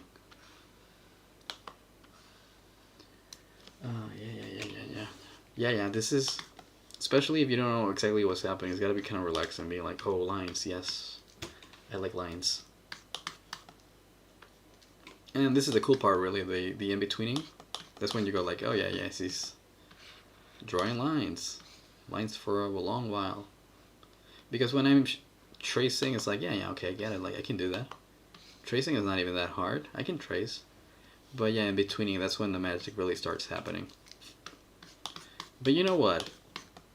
I think one of these days I should also show you how I do the keyframes. Because the keyframes here, they didn't take me that long. It wasn't that hard, so maybe I should also show you how I make my keyframes. Like, because I do those with like raster tools, so maybe you want to see that as well. Because I said before, just in-betweening or even, I mean the tracing part is, there's nothing magical about that really. Or not as much. I mean, it's kind of cool seeing something with high quality lines. But when I also plan the keyframes, that is actually pretty cool when you look at the keyframes moving a little bit with the voice. You're like, oh yeah, I understand why he's choosing this face here or this pose here. That's always fun as well. You can also see me like looking at my own hands to create better hands for the cartoons. That's also fun. So keyframing. Maybe next stream will be for keyframing. Honestly, all the processes are fun. It's the end of the world as we know it. Yeah, this is the one I was humming. Yeah, you're right. Never too young to be an artist. Never too young to be an artist. Give that child a pencil. See what it comes up with. Baby art. The future of technology. It's not AI art, it's baby art. Made by babies. For babies. Miss that guy, true, absolutely. By the way, do ads work here? Like, do they do something? I've never done an ad. Let me see, ads. Oh yeah, ads work. I didn't know they worked. First time I've ever thought about it. It's really cool. Oh shit. Okay. Did I finish this frame? Okay, so we have this one, this one, this one. Hey, that looks good. Let's see how it looks so far. It's gonna have a flash in the middle though. Yeah, the flash in the middle doesn't look cool. I need to fix that flash. And then we're gonna have somewhat of a motion, and I think that I'm gonna have to add the in-betweens of the in-betweens. Have you noticed that other animators, not me, obviously, not me, they work on twos, you know what I mean? So let me go to the X sheet. So as you can see, there's this keyframe that comes all the way up here, right? This is keyframe 1, and here's keyframe 2. So I added 3 in-betweens in the middle, but I added them in twos, meaning that you go like, 2 frames have the same image, and then 2 frames have the next image, and 2 frames have the next image. You know what I mean? That's animating in twos. Some animators do that, and it looks fluid. When I do it, it does not look fluid. And it pisses me off so much. I don't know what they're doing right that I'm not doing. But, yeah, whenever that happens to me, which is every single time, I just add more keyframes in the middle, and then it looks fluid. But I feel like that shouldn't be the case. I feel like I should be able to make it fluid only with these twos.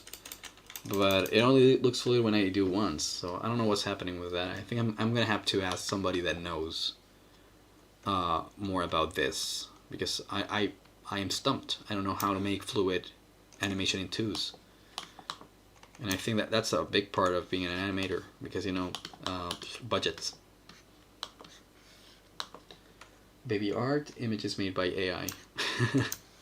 Maybe. Let's see, over here, over there. Oh shoot, it's so hard. Then end of the world and we know it. Yes, sure, that's the one. It's a great song, I think.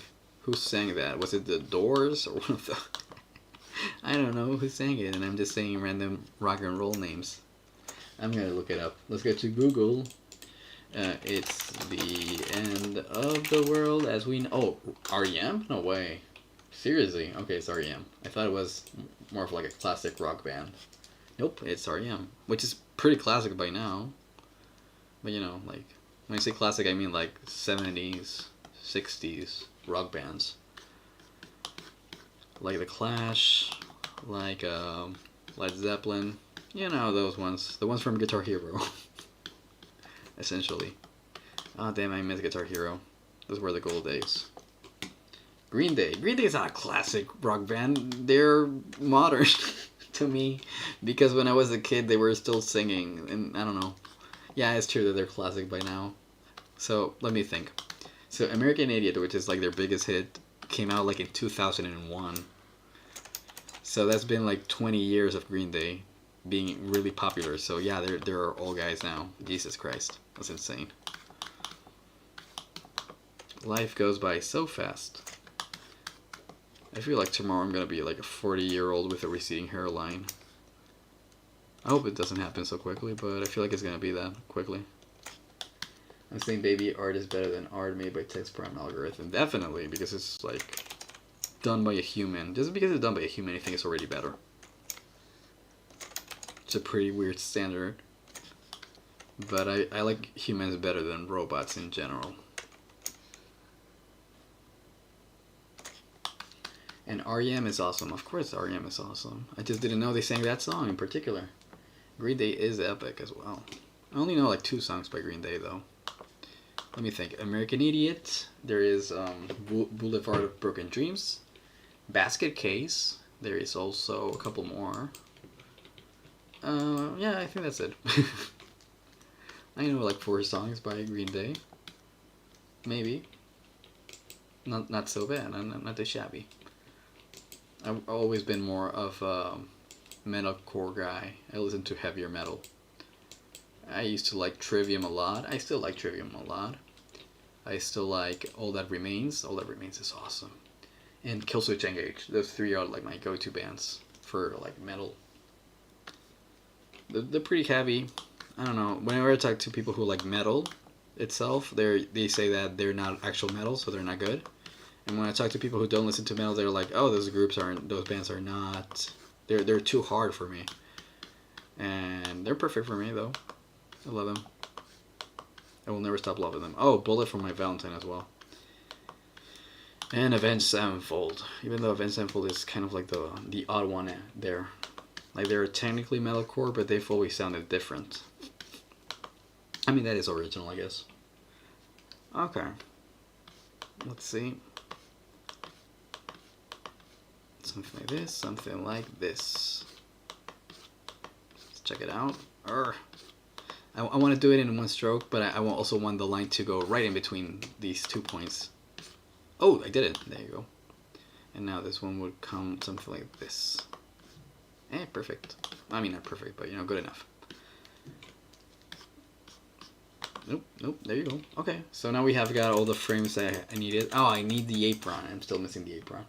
I was born in the early 2000s, so I have a major love for 2000 type of songs. Okay, that's a good thing. Those are the ones I listen to still. You'll also enjoy nu metal. Nu metal was great. Actually, you're right. You mean like Korn, System of a Down, Papa Roach. Papa Roach was great. I love Papa Roach. And what else? Let me think. Limp Bizkit. Linkin Park was nu metal, I think. I think it was. Even if they weren't officially, to me they were. I don't know any other bands that are nu metal. I'm even a fan of robotics and technology, and even I agree that artificial intelligence and never going to replace humans 100%. Well, never is a powerful word. I just got a cough. I don't know about never. But not now. Now it sucks still.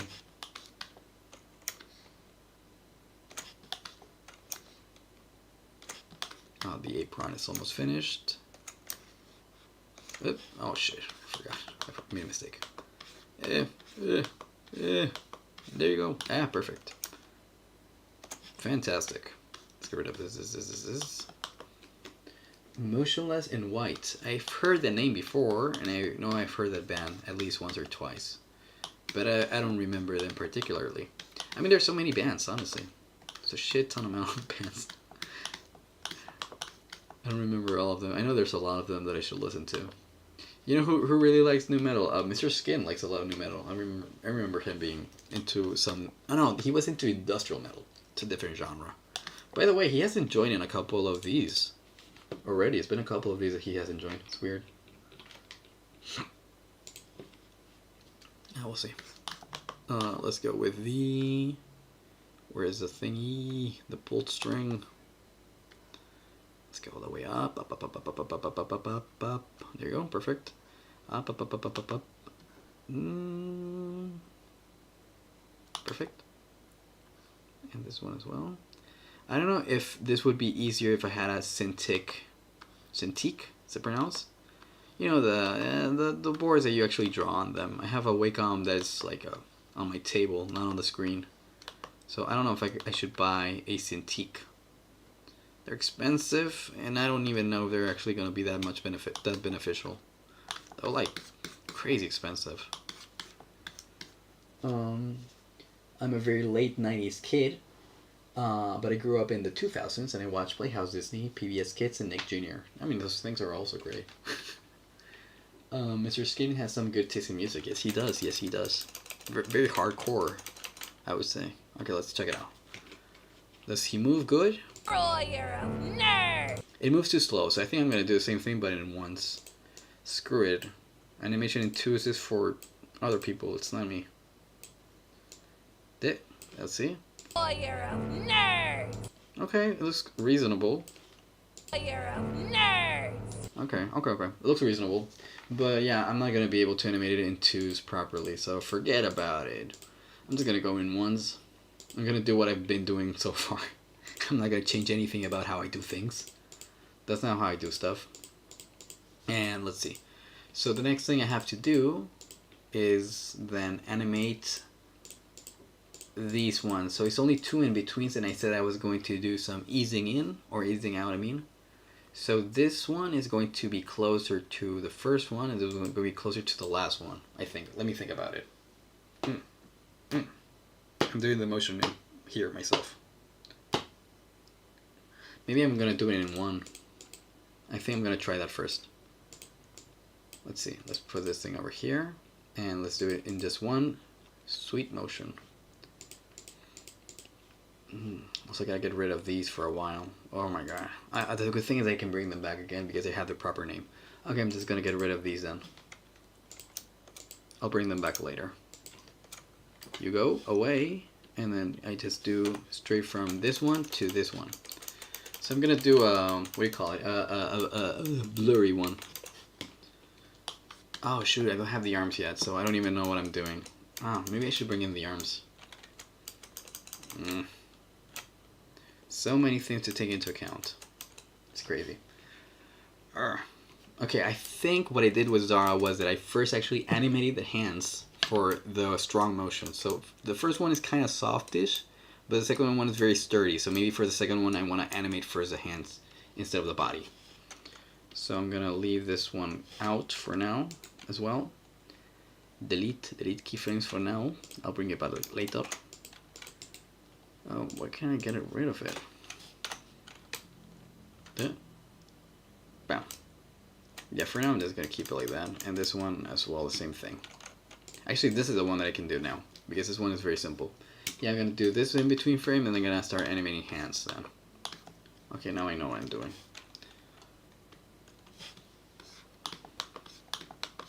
Something like this. This comes over here, and then, ah, shoot, I missed a mark there.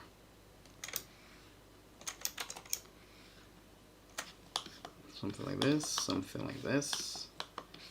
Yep, I think fatigue just came to my body and started conquering me.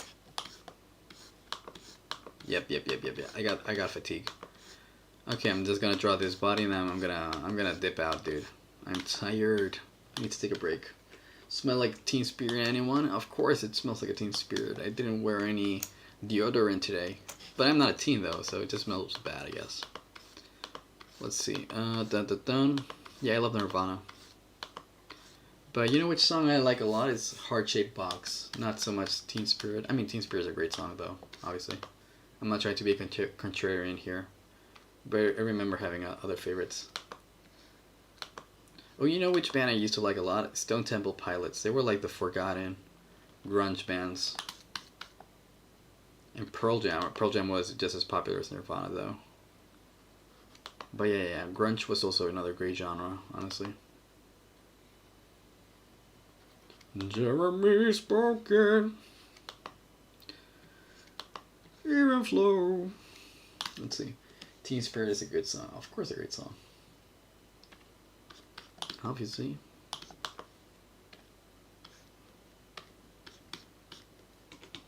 Let's see. This.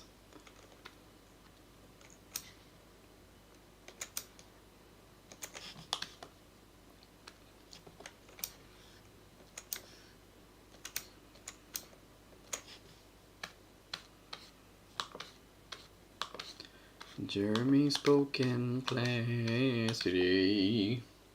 Love that pun, Uranium. Which one? Oh yeah, I'm sorry. I have a very sad sense of humor. I forget about it. I try to avoid making puns like those, but they just come natural to me. They're a disaster.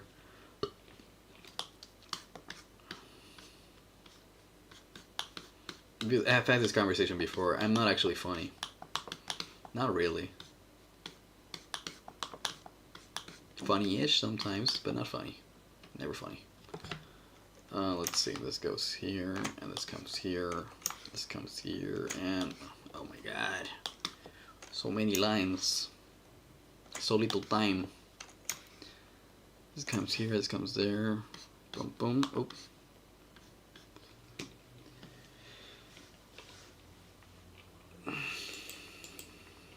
Damn, this stream was a lot of fun though, and it was very productive because I've been giving you guys entertainment value while also getting a lot of frames done for my animation.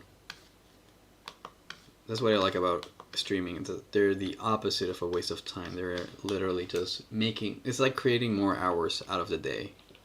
It's like I'm doing two things at the same time. I'm creating a live stream and I'm also animating Calavera. Shio Calavera de Todos los Santos. Monteiro, Pinesco, y Rueda. I'm just saying a lot of random Spanish words. They sound cool. Make no sense though. Come here and here. Oh shoot, fucked up there. There you go. Yee. Yee, I agree. I agree with the yee. Let's come here. Let's come there. Let's bring this bitch over here and over there. Oh shoot, fucked up.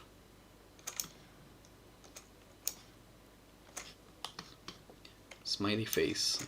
Or what do you call that? That's the like smiley with a 3 face. It's gotta have a name.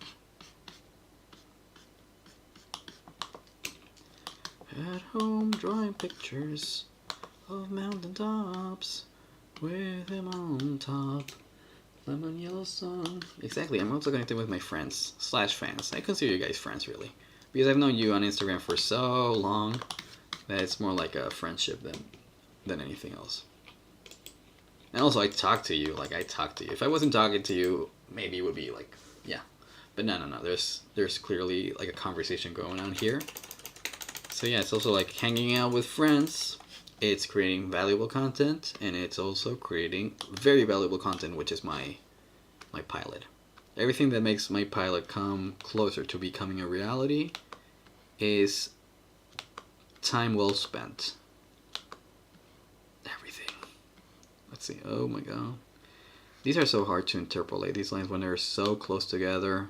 This is when I don't know if I need a Cintiq, because if I actually was drawing on top of the board, or the drawing, maybe I would see it better. But here's like, there's a lot of like hand-to-eye coordination stuff going on. Hearts. Heart-shaped box? Or just hearts? I like heart-shaped boxes. Ooh, The Used. I just remember The Used. It's another great band. They're like an emo-ware version of Nirvana. They have a song called A Box Full of Sharp Objects. That's why I always think of Nirvana when I think of The Used. They have 2 songs that are about like boxes. That's how simple my brain is.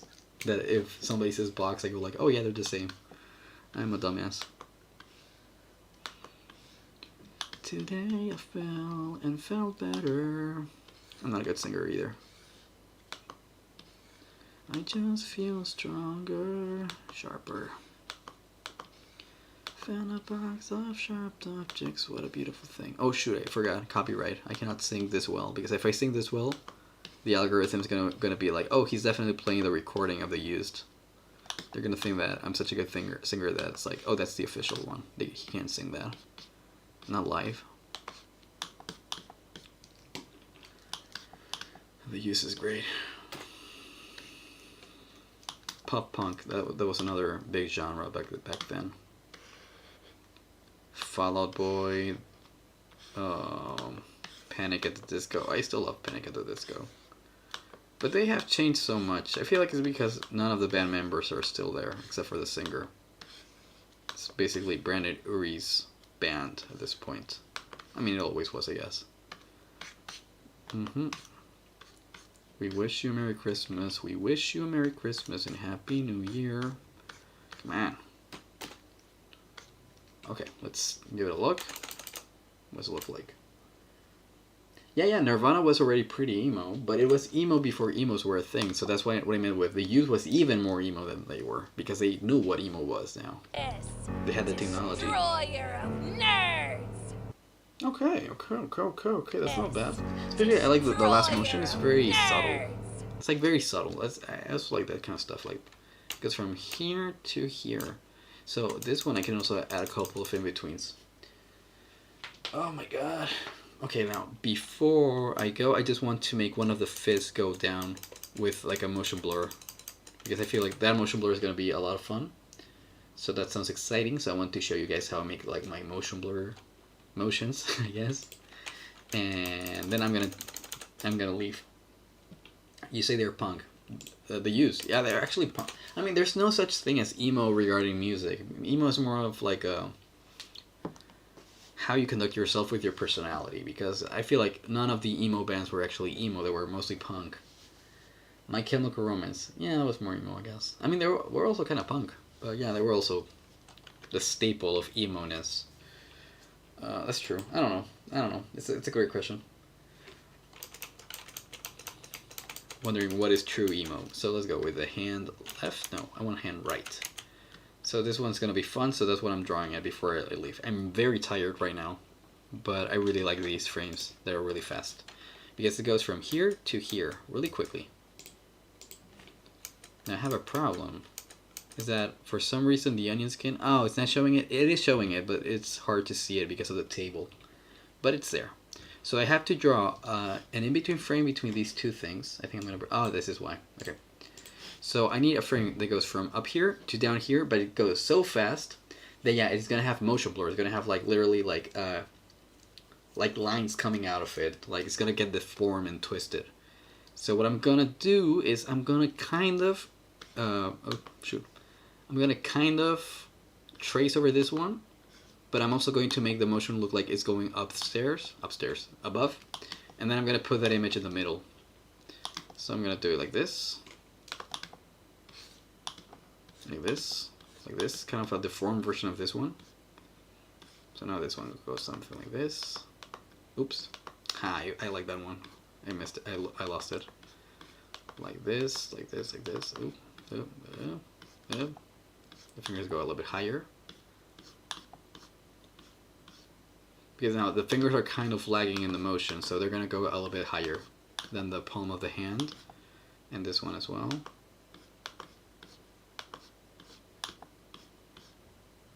Something like this. I'm improvising this a little bit, but I've done similar stuff before.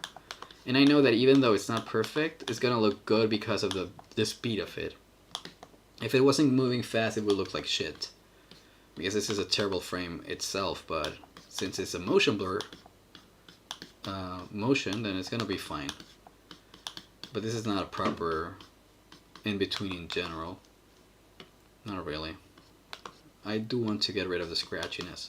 I'm gonna make scratchy lines, but I need to make sure that they're the scratchy lines that I want to be, not just randomly scratchy. So let's get rid of the scratchy lines first. And then let's keep working a little bit on that blurring effect that I just mentioned. So it's looking good so far. Oh, I can't get rid of that line not that easily, so let's make another one here. Oops. Yep. Hey, perfect. And here there's one more, and I need a pinky finger, right? So the pinky finger is going to be like kind of like this.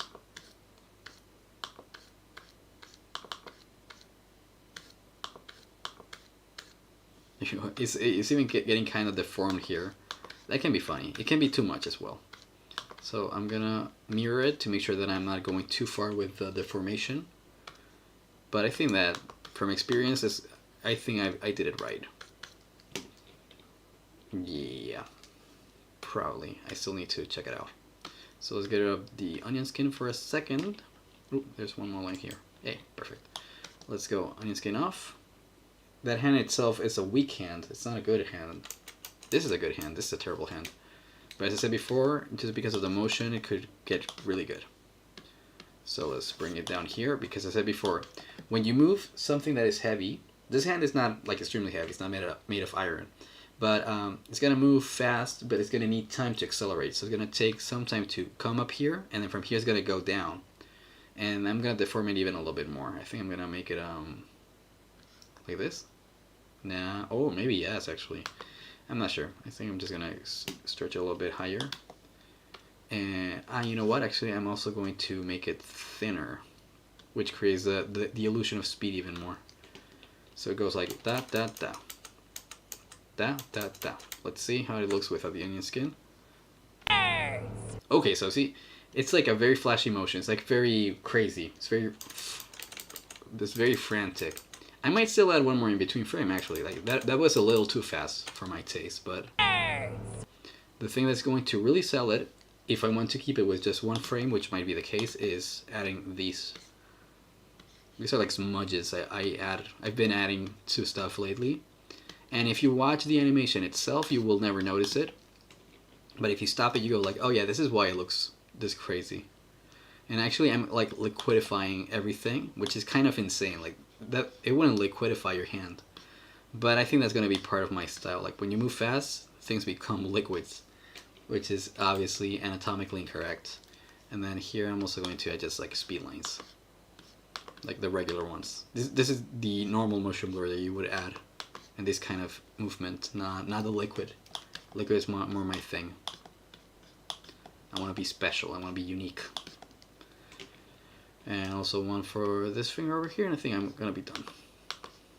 So let's check it out. Take it down. Maybe I went a little bit too overboard. There's like too many smudges, but let's give it a shot. Okay, let's go all the way back here. Let's see the entire motion. Yes. Destroyer of nerds. Ah, it looks good. Yeah, it works. It's still too many smudges, I think, but it's only bothersome if you stop and look for it. But yeah, okay, so now one more thing I'm gonna do is that when the hand goes down, I'm gonna make it squish a little bit more. So this frame is gonna have one more here, and repeat itself here. Oh, actually, you know what? I used the wrong one. No, that's not the one. It's here that I wanted. Okay. So it falls down and it squishes here and goes back to the same shape here. So I need to draw a new frame here. Perfecto. So now here I'm going to just trace the same one, but I'm going to squish it. So to squish it, I'm just going to... What am I going to do, actually? Because this one is kind of easy, because this one just goes thicker at the bottom and thinner here, or just, you know, more like squished. Like, yeah, just go thicker. Like this, like this. Yep. These ones are looking good. Oop. This one. And the rest of the palm is going to go a little bit lower as well. So I'm going to bring this line here. I don't know what to do with the fingers exactly, honestly. The ones that are stretched out. Because the one that is like this one, locked in, that's easy.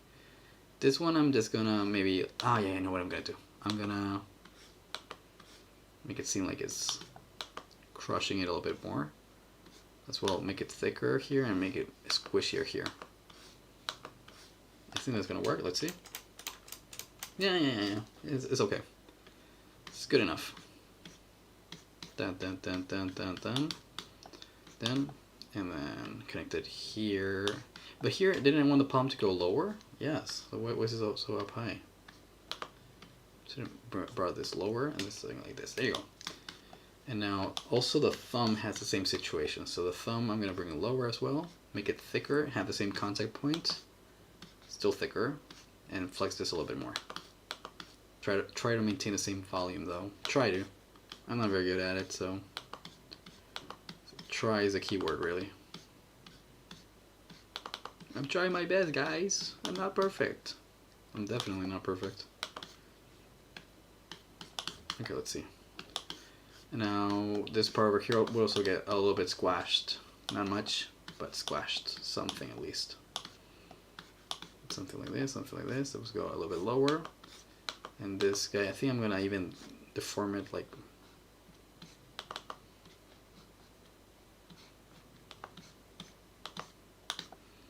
Make it contort a little bit.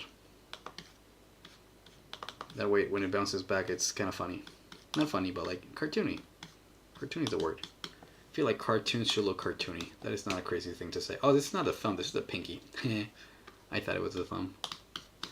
Nobody's perfect, for example, Homunculus. Except for Homunculus. Homunculus is the perfect specimen, definitely.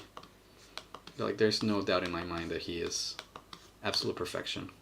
Everybody should start doing more like Homunculus. But you know what? You can't be. It's impossible. He's too good for you guys. He's too good for himself, even, I would say. Doom. And now the glove has this part over here. I'm also going to squash it a little bit. Not much. I'm going to squash it. And now we're going to see what the results are. They might be bad. I'm not kidding. I might have made a couple mistakes. I'm willing to accept defeat if it's the case. I hope it looks good. Because now it goes like from here to here. You know what I mean? Like it squashes and it goes back to its original place. I'm missing a couple lines. Here and here. There you go. Well, let's hope it works. Let's see. Okay. Get rid of the onion skin. And watch the animation. Closer. Nerds! I like it. Nerds! Dude, it's like really fast. It's very explosive. And it makes him look even grumpier than he usually does. Let's bring in the head, see how it looks with everything else. So now, for example, for this animation, I would have to add the arms after the hands. So now that I know the hand, what speed it's going to move, now I would add the arm. Be like, okay, now I know how it moves. And in fact, you know what? It goes so fast that you almost don't even need. Oh no, yes you do. You need something to connect to the shoulder. But that is it. You don't need more than that. Let's see. Yeah, I almost did the opposite. I almost animated first the arm and then the hand. That would have been a mistake. Nerds! Yeah, dude, that looks awesome. I like it when I do stuff that I like. It's not very common, but sometimes I go like, oh yeah, this is good. Destroyer of nerds! Man, see that adds so much life to the character so quickly. Destroyer of nerds! Yeah. Okay, so things are working well, but I still have a lot to do with this shot itself. It's gonna take me probably tomorrow, the rest of the day. The table should move a little bit. Yep, that's a good thing. So Mr. Guy said something that is very smart, and you know what? I didn't think of that, but I thought of possibilities like those. So this layer right here, I can just add a peg and do something like they just said, very easily. And add a peg, make it 3D because everything is 3D here. And now that I have the peg here, I can deform it a little bit right when he smashes the table. So let's try to do something like, for example, here, right on the impact moment. So let's go to the table peg. I gotta look for it here. So here it's normal, and here's where it's gonna shake a little bit. And it's gonna be like, here's gonna move a little bit, here's gonna move a lot, and it's gonna go back to normal somewhere around here. Okay, so now here at least, let's do something. I'm gonna try just bringing it down and up again. Like, very simple. Let's give it a try. Nerds! Whoa, see? That looks so explosive. It's not even that big of a motion. It's like literally just like a millimeter. But yeah, it does a lot actually. It's very, and it can even add like a shake. You know what I mean? Like it can make it shake. Destroyer of nerds! So maybe a shake would be even better. But I think just moving it once was already pretty good. Let's look at the results after a shake. So now we have a shake because now it moves twice. Nerds! Nah, I think the shake was too much. I'm gonna go back with just one, you know? Destroyer of nerds! And add like a sound effect on top of that. Like he hits the table and it sounds like a slam and as well. I like the sound. And now the table, I'm gonna have to add other effects as well. I'm gonna have to add a pencil moving around and stuff. Gonna be kind of a nightmare. Yeah, but now I have to do the same thing with this fist over here, for example. Which, by the way, already kind of does that. So I think I'm gonna take a break. That's what I'm gonna do. I'm too tired to go on. It already looks good though. It looks I like how it's looking. So I'm going to nope. I'm gonna add the face with a sketch because it already looks good. Oops. And I'm gonna render it once. See what it looks like. And then I'm gonna take that break I was talking about. I've been talking about for so long. But let's render it once and then finish the stream. So I have Torben, I have got Calavera. Now we just need Homunculus walking like a cute little thing he is. And the background, of course. And also have to activate the camera. Camera's right here. There you go. So now let's render it and see what it looks like in maybe 1 minute. So yeah, today's stream was probably the longest one I've ever done. It was also a lot of fun. I like the interaction both on the Discord and the chat on YouTube. I like the fact that while I was doing the stream, I got some fan art on Discord. I think that is awesome. I wish every single stream was like that. But I gotta go because otherwise my brain will melt probably. I mean, it's probably already melted a little bit. But let's watch this render and finish the thingy. I'm rendering it, by the way, in 720p, not 4K. There you go. Oh, look at that. Homunculus is so fucking cute. I love Homunculus. The cutest thing ever. Destroyer I gotta of put my nerds! headphones. Destroyer of nerds! Yes. Destroyer of nerds! Okay. I watched it like 4 times in a row just because I like it so much. And probably I will watch it again after I'm done with the stream. But yeah, guys, it was a lot of fun. We got some results. Like, we can already see what it's gonna look like, the final animation. Like, it's not there yet, but we know what it's gonna be like, right? Like, we know what it's gonna look. And you know what? I think it's gonna look pretty good. It's gonna look pretty good. So that's it, dudes. I'll see you later. Drew, if you have any questions for the Blender thingy, we can talk now on the Discord. Okay, I'm still gonna take a break now, but then we can keep talking later on. Okay, so keep the conversation going over there. I'll see you later. I'm gonna end stream. Bye.